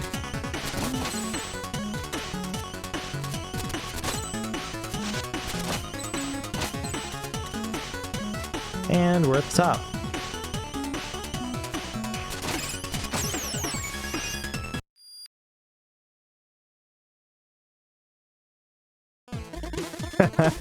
You really thought it would be that easy.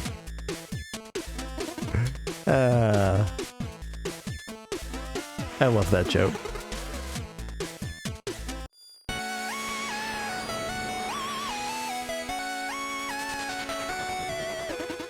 Oh, he made it! Does this mean we can do the thing?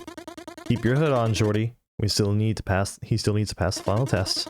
But I want to do the thing! Now, we need to see how attuned to the scroll he really is. Great. Take it away, Prophet. Welcome, messenger. Please hold the scroll aloft so that the prophecy might be fulfilled.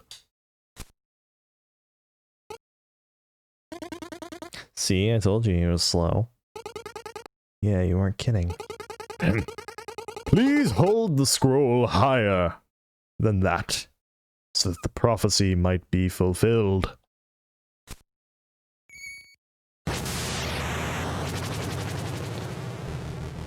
He's supposed to know.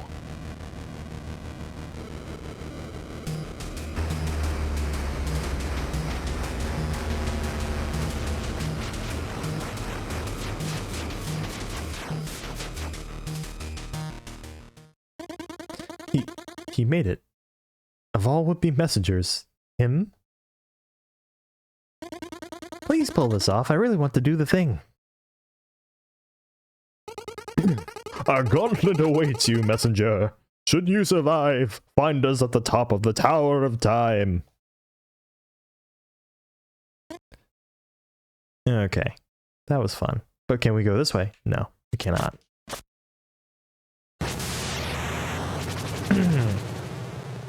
Right, the Tower of Time.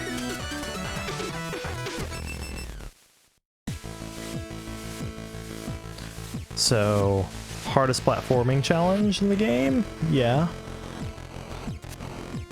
Or, the third hardest. Hardest is the DLC, which I'll just count as one big thing.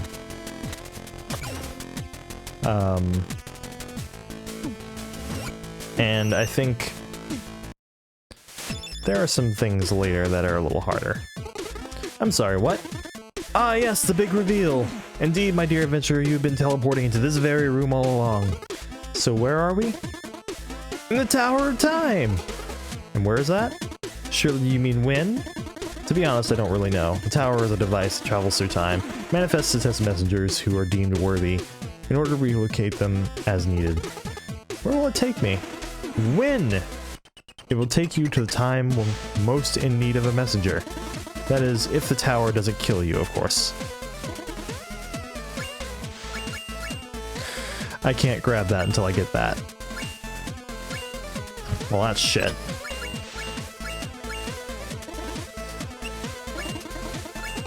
Do you have any stories to share?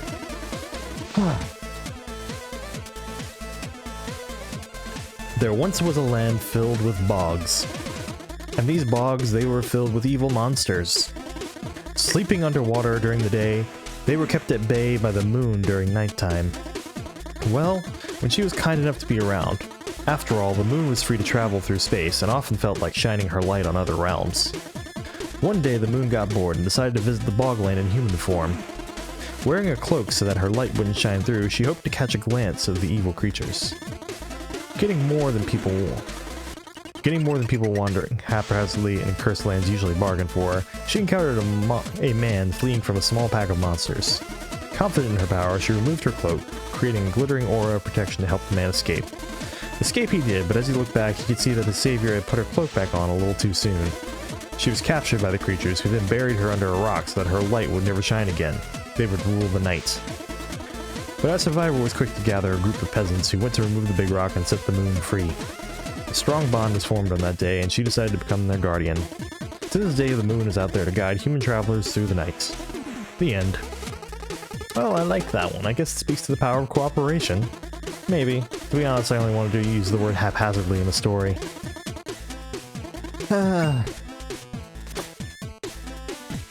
Excellent. So it's entirely possible that this level is going to single-handedly increase the number of deaths I have by a factor of 2. There are just a number of places where it's very easy to die. Whoa! Like, I'm gonna run out of health here soon.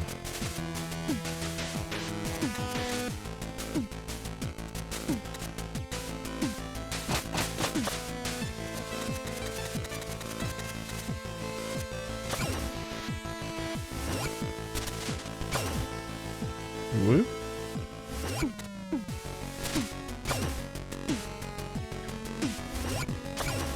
And you have ones like this that are, or you have puzzles like this that are fun, while not being too much trouble to get through.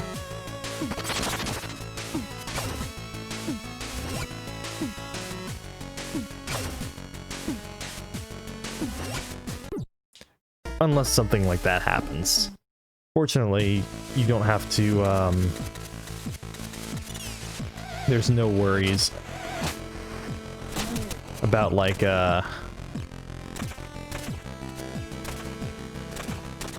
don't have to worry about, what am I thinking? If you die after getting a medallion, you don't have to go back and get the medallion again.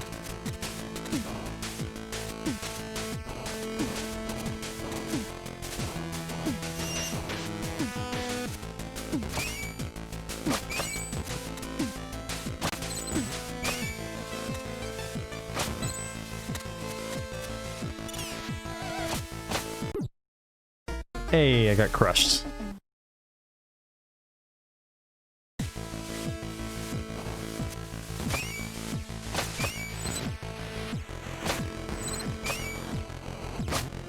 Went through that much more smoothly than, Wait. So now...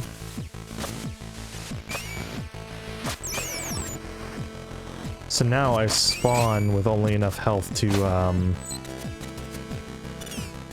get hit by a laser once.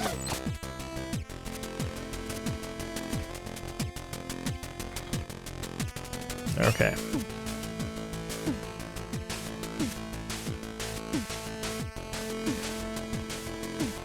I'm good now.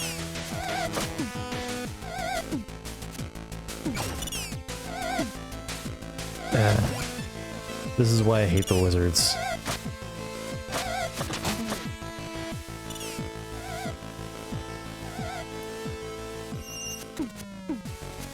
Whoa!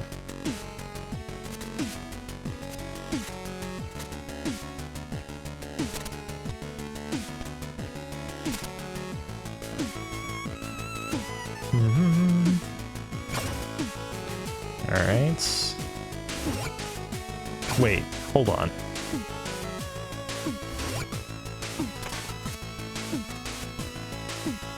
Okay, never mind.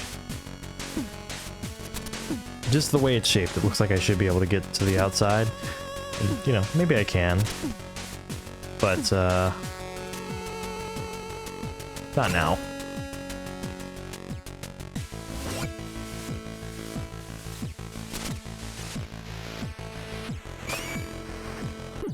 Whoa, hold on. Don't do something stupid like that.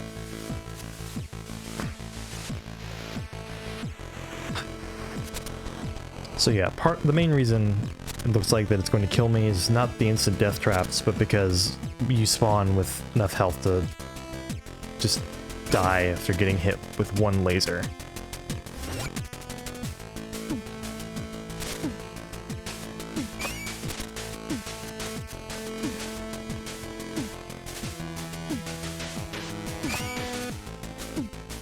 There we go.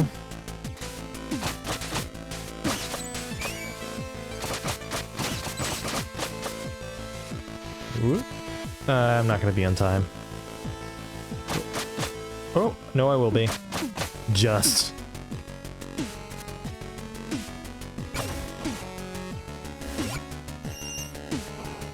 Oh, no. This is going to be an easy one to mess up. Like that.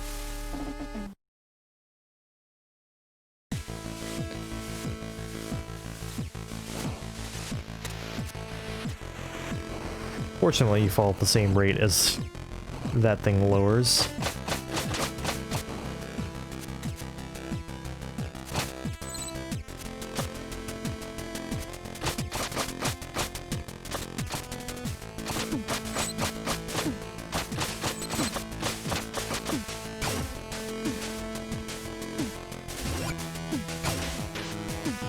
Whoop. And done.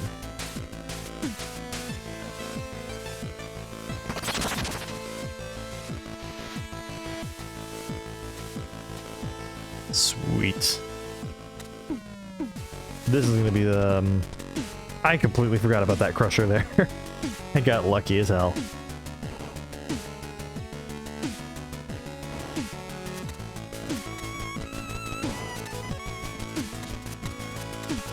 Sweet.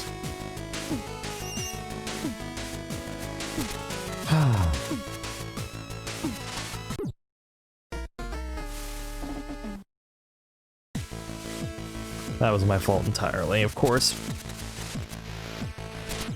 Because it's actually really, really easy timing for that. In both directions.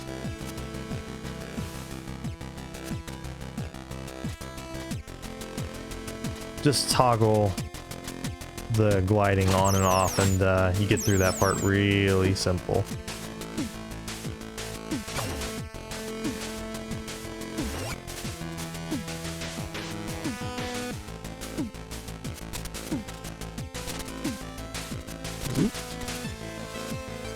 Well, obviously I'm going this way first.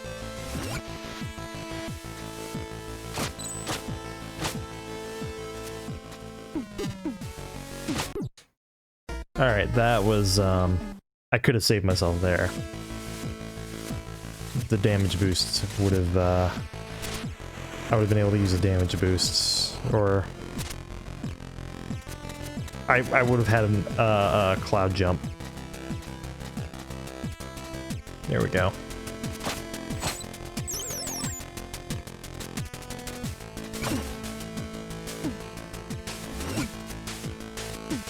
Excellent.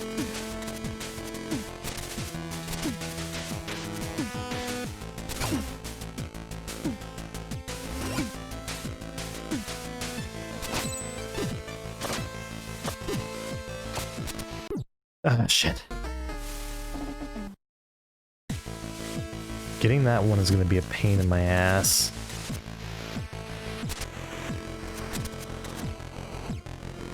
So, I guess while I'm struggling with this challenge,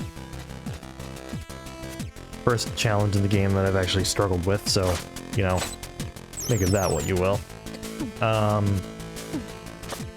Might as well mention that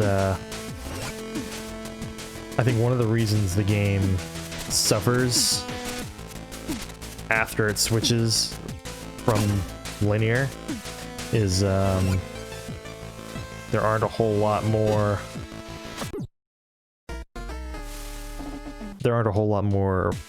power-ups to get. Like, I don't think you get any new traversal power-ups from this point in the game onward, which is a little silly, I think, for a game that has this much length left.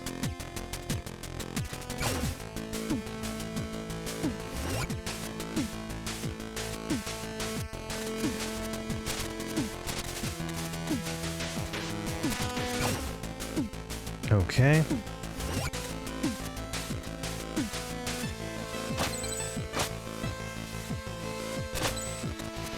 See, if I'd realized that I could just hang on the wall That would have solved so many of my problems. Alright. Next.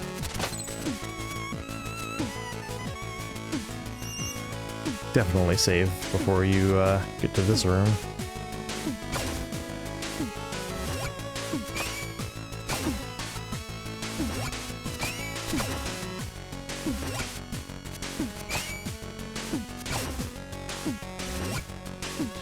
Alright.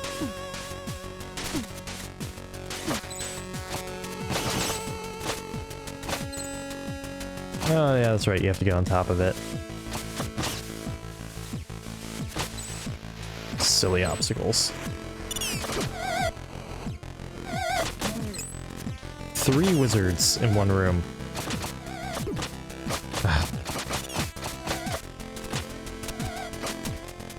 Oh no. Whatever. Moving on from the wizard that causes me so much pain.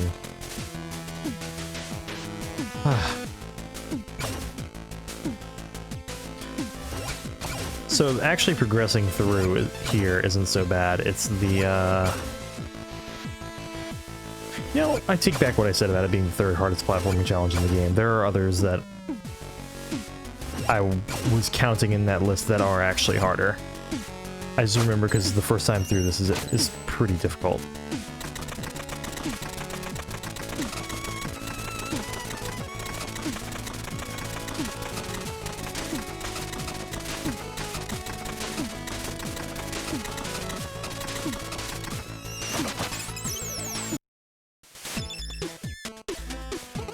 Wait, I thought the shop was physically behind the other door earlier. Oh, so this is the moment that got you? My shop is connected all over the world and that's totally fine, but somehow it can't be in the same building twice. I can't believe you. I mean, he's got a point. Yeah, we're not going to be able to get the last 2 upgrades before we switch to the new playstyle, are we?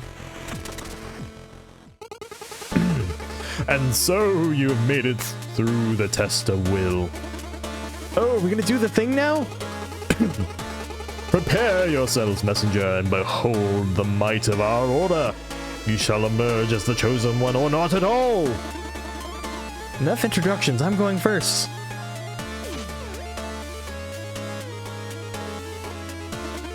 Well, someone's excited. I've been preparing this speech for decades and he just... You'll get over it. Let's go.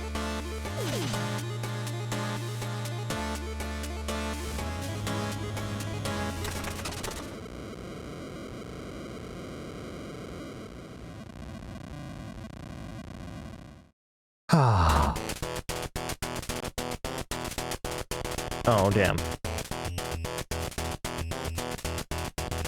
So...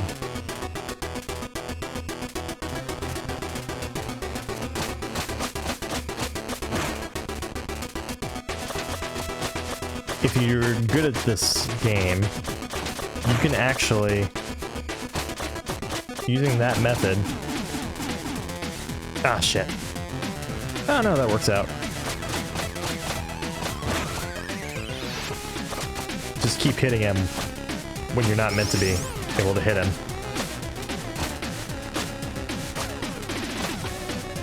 So, like, if you know this trick, it actually trivializes this boss quite a bit. Because you see all that shit that's happening down there, and it's like, that doesn't look very fun to have to... Ah, shit.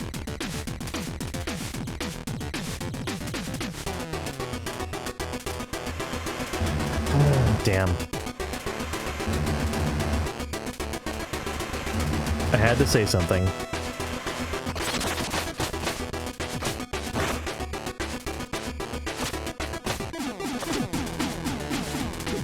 Ah, shit. But yeah, you,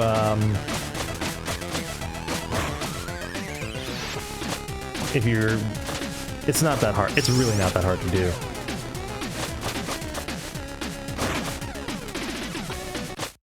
See? Easy.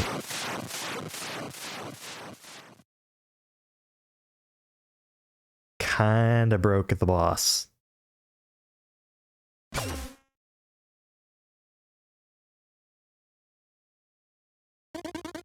Oh, I think he's coming. Please let me do the prophecy bit this time. I'm staying out of this. Do whatever you want.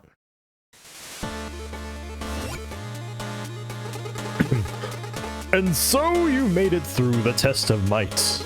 Okay, what's next? To fulfill the prophecy, you must now pass the test of faith by taking the leap. The leap? The leap! Yes! I don't get it. Well, test of faith, leap of faith. Makes sense now. Oh, just jump already. Come on, I was trying to have an epic moment here. Now, hero, lend your courage to hope and your strength to purpose, then dive into your destiny to emerge as the one true messenger. Okay.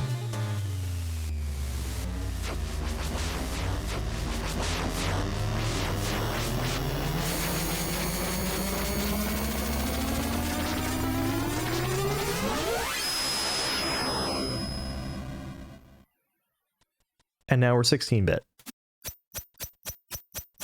Complete with 16-bit sound effects and music.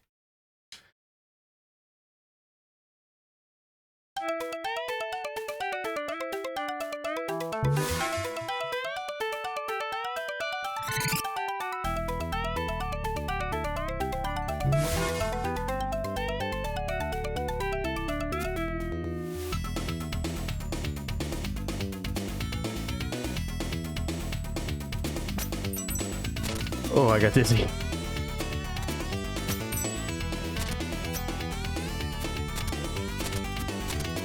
I want it.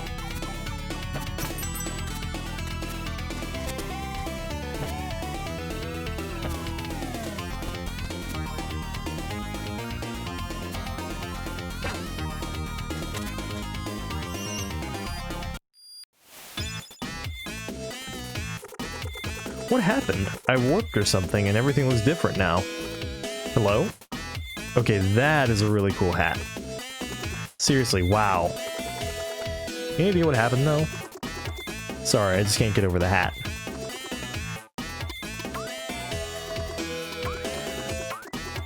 Welcome to the Cloud Ruins, remnants of a civilization of giants that used to live in the sky. This place is beautiful, but the structure feels precarious. Yeah, bad place if you're afraid of heights. How high am I? You mean in my opinion? What? Oh, geographically. Well, you entered the Tower of Time at the top of the mountain and then exited through the top of the tower. So I'd say fairly high. Enjoy the sights. What do you want to chat about? What's the deal with everything looking so different? You know, I was wondering how you were going to deal with the implications of time travel. It seems ignorance really is bliss. Pardon? That moment in the Tower of Time? Yeah? It sent you to the future! Neat. Yes, precisely, neat. What do you want to chat about?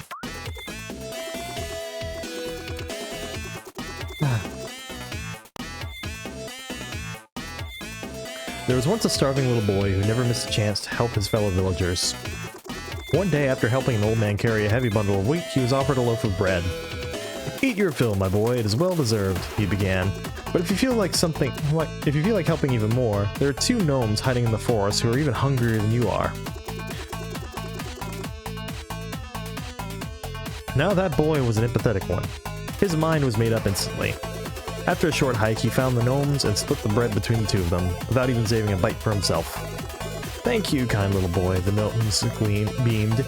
It seems you have lifted our curse. Indeed, to punish them for their greed, a spirit had put them under a rather annoying spell. They were exiled to the forest, carrying a magic little mill capable of producing anything its bearer desired. But the little mill's magic would only be activated once the gnomes were fed by a stranger acting out of selfless generosity. To starve while carrying a relic promising abundance, a cruel fate indeed. Now you can imagine the little boy's surprise when he was given the magic item. Name something you want while turning the crank to the right, and the little mill will produce an endless stream of it, the gnomes explained. Turn it to the left and it will stop. After creating a huge pile of food for the two gnomes, the young boy went back to his villagers to help the populace with his newfound powers. But as he grew in popularity, his older sister grew in jealousy. One night she couldn't take it anymore and stole the little mill from her brother's bedside table, along with 2 leftover pies from that afternoon's feast. Adding insult to injury, she left on the family's fishing boat to reach new lands, hoping to have her turn in the role of the popular purveyor. Once out at sea, she decided to try one of the pies, which to her taste were lacking a little something. It was time to try that little mill's magic, she reckoned. Give me salt, she said, turning the crank to the right. And salt she got. Heaps and heaps of it. Now, older sister had never bothered paying attention to how the mill could be stopped. Stop, little mill, stop, she shouted. First annoyed, then worried, and finally panicked. Salt soon overflowed the boat itself, sinking it under the weight. It is said that the sunken little mill is still operational to this day and is the reason why seawater is salty. The end. That was interesting, but it feels more like a kid's story explaining things about the world we know the actual reason for. Tough crowd, huh? Why don't you tell me a story and I'll judge it. So you're looking for additional takeaways? How about this? Seeing how Big Sister's anger led to her demise, irritated people were henceforth referred to as salty. That's way funnier when you're saying it out loud than it is when reading it, I have to say. Oh, I got another one. Seeing how Big Sister's shortcomings as a little mill operator led to her demise, unqualified people were henceforth referred to as not being worth their salt. Hey, this is fun. You should go. I'll keep on coming up with morals to do with salt.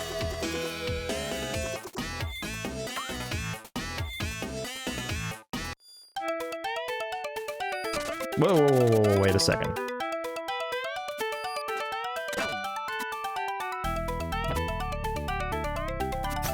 Didn't get those.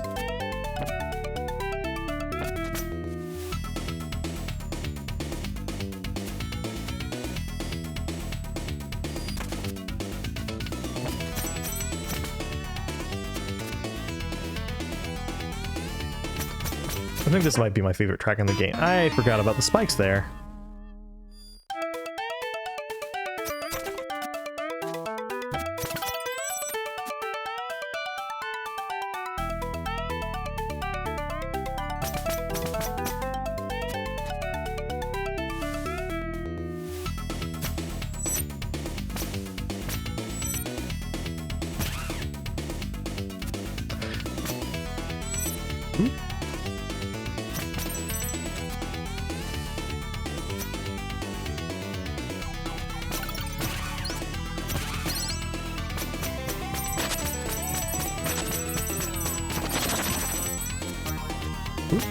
There we go.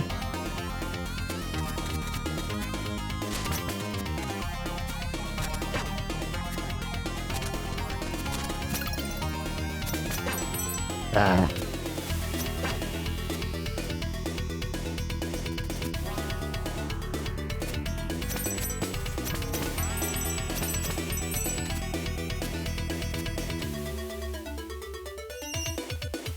At this rate, we're gonna get the last, we're gonna get that 550 grade.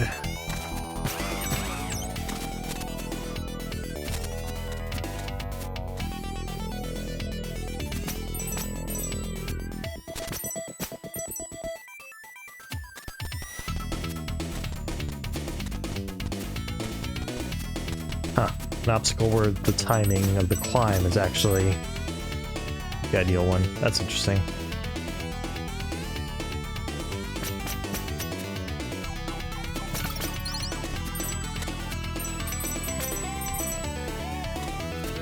All right.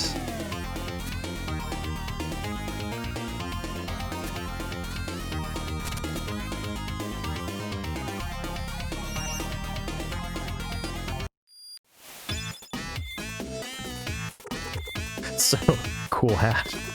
Oh, you like that? Is it why you chose to wear one as well? What? Well, you have the same hat. No, I got it first. Oh, is that what you're going to tell yourself? Fine. I did have the hat first and you were all over it. Right, yeah, that all happened, sure. It's true, though. Look, you can put your head in the sand all you want and attempt to preserve your ego, but clearly it's not going to work on the person that was there when it all happened. So let's see, we're looking at 550 and 1000.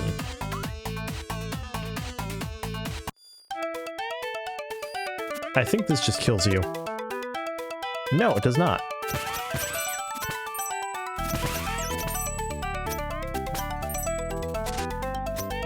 Well, that does. That was very not worth it. Also, that was not input delay. I mean, it was in a manner of speaking. Just not the input delay that he's referring to.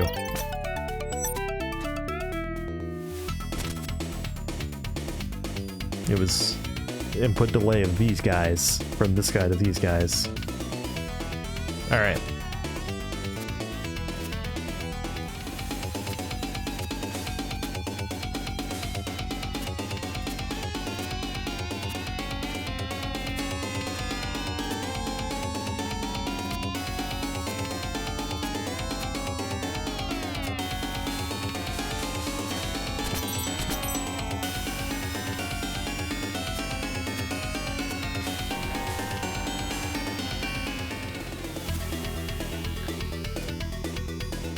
That's not the first run-in we'll have with that dragon. Okay, no new chat things, but I can get that finally.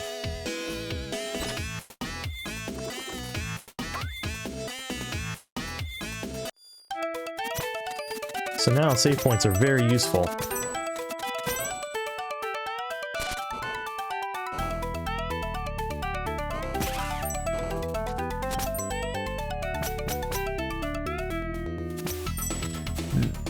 That block you have to slice probably has saved my life more times than I would like to admit.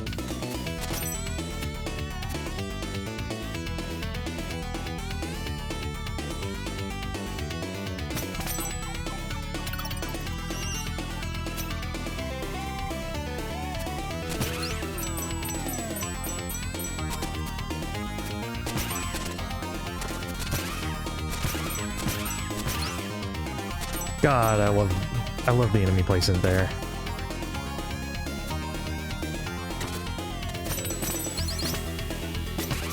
I could go without it there.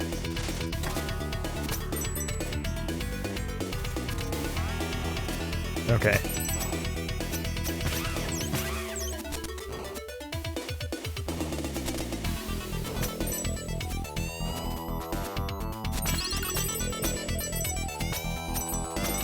I am kind of low on gems suddenly, so...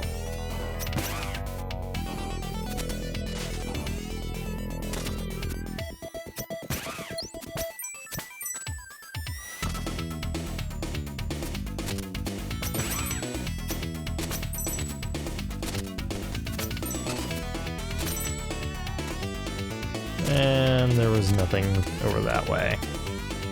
Oh, I have an itch in my nose, and it's the worst.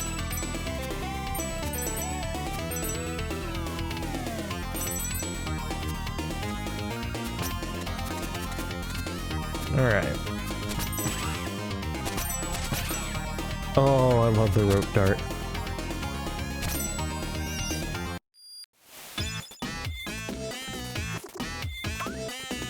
Keep popping back in case he, like, has a new chat thing for me, but...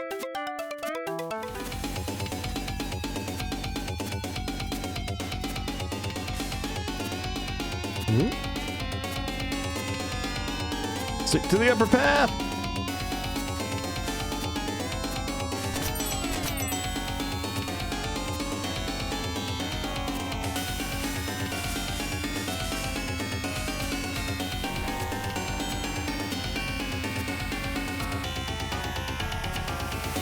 Oof.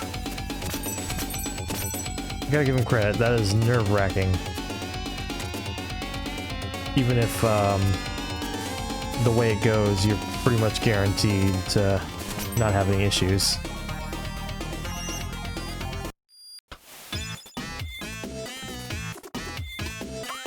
Nah. Alright. I'm gonna reach the end of this level and beat the boss, and then I think I want to probably call the stream from there. This is like a 6 to 8 hour game, maybe? Sounds about right. Ah, shit. Didn't even realize I was walking under a crusher.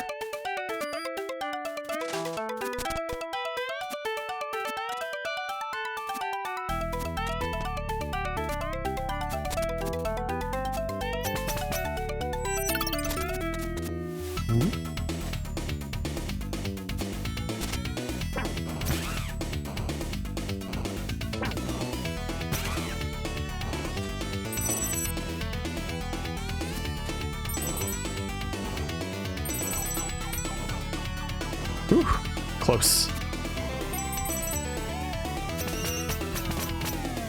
Is it this one that's ridiculous? This one is pretty ridiculous.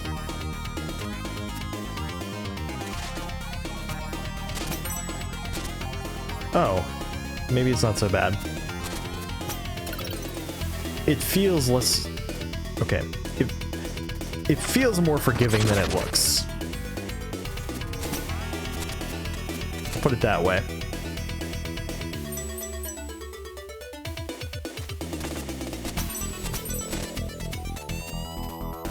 Here we go.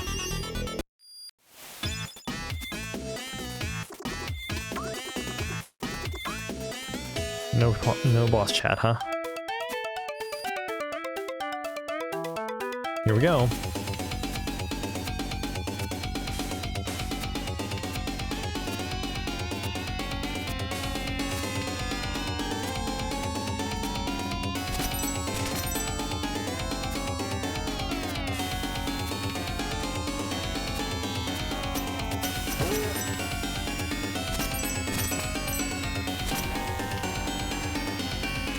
Oh shit. I might be dead.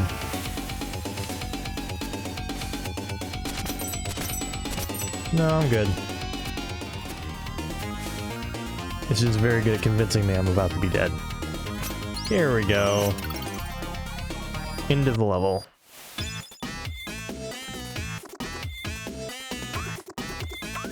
Hey, I'm not sure what's up next, but the Prophet wanted me to repeat a line for you at this point in the adventure. Alright, let's hear it. Okay, I always wanted to try the voice. Check it out. And on this day, the messenger shall unwittingly make his lifesaver indebted to him. And that means... I'm not sure, but if all else fails, attack the fireballs.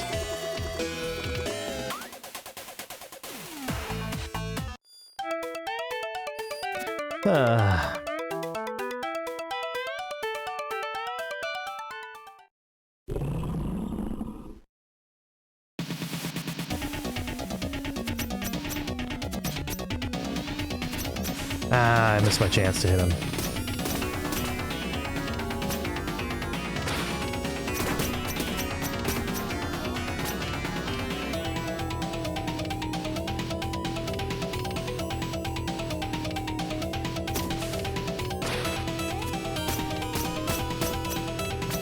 Very nice. Getting multiple hits when he does that attack is very good for me.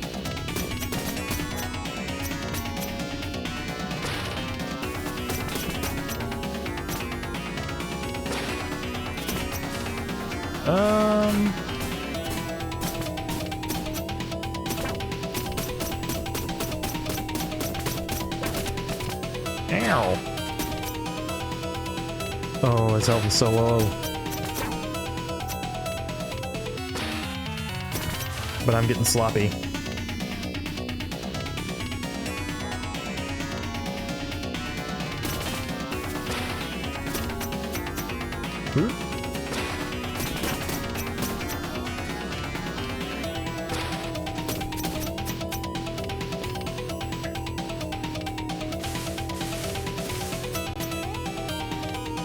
Ah.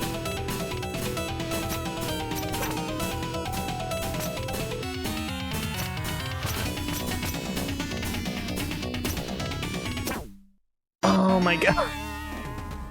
That's so stupid. 100% my fault, but so stupid.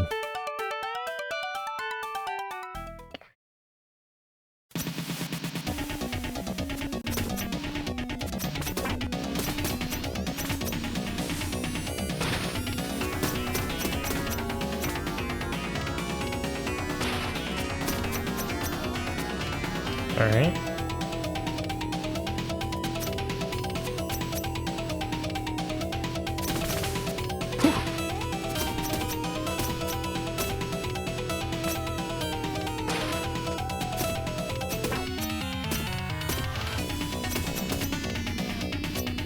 Very good.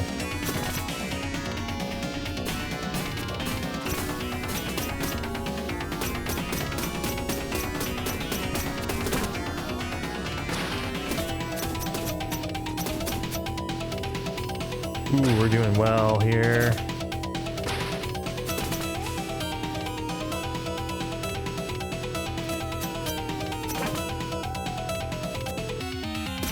Don't ruin it.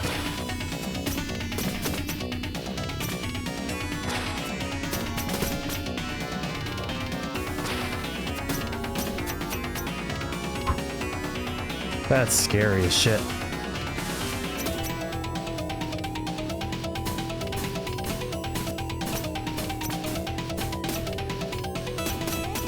I learned my lesson this time.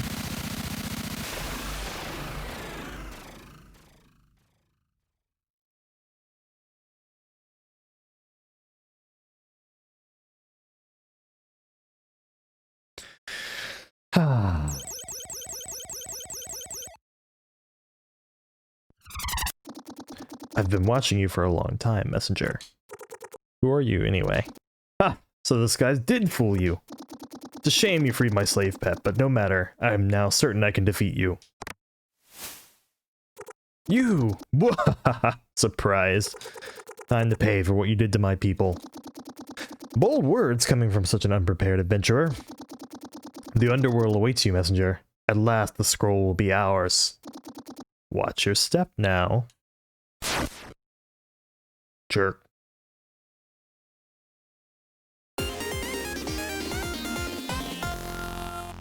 Alright. Oh, the music is so good though. Let's get to the save.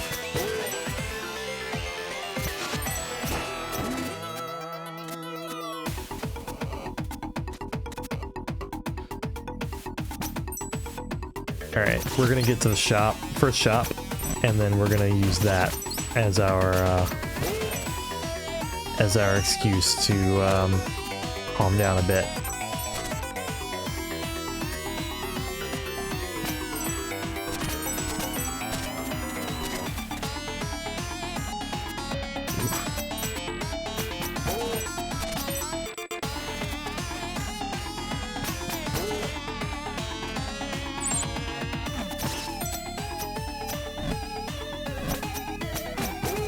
Alright, I'm going back up for that.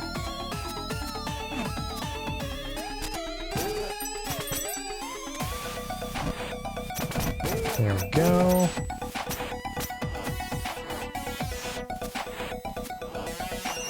First save.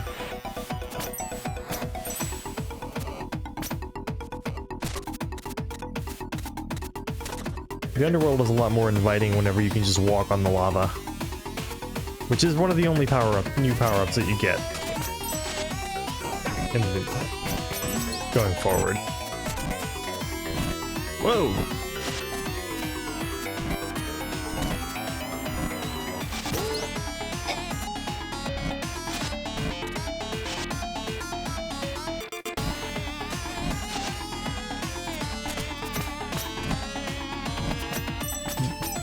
I almost got crushed, and that was terrifying.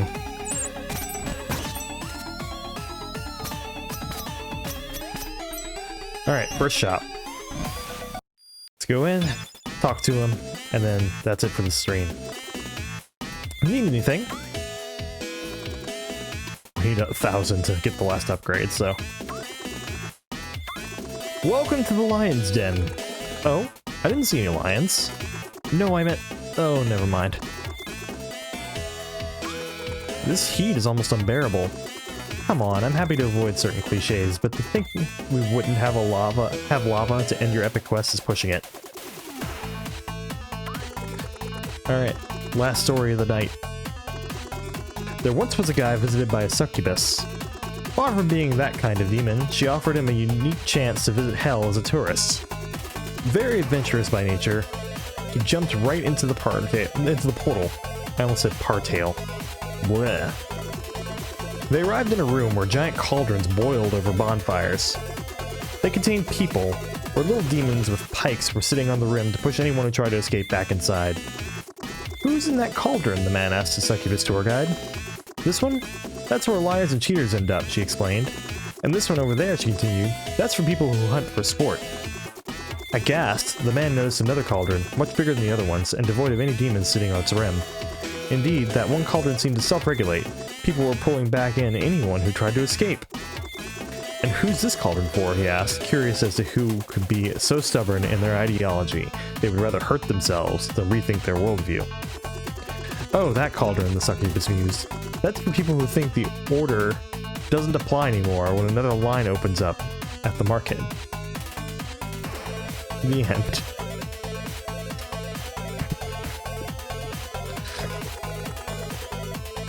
Okay, now you're just using the platform to vent. What's wrong with you? Are you that guy? Which guy? The guy who's fifth in line but rushes to be first when a new line opens up. Oh right, different timeline. Never mind. And on that note...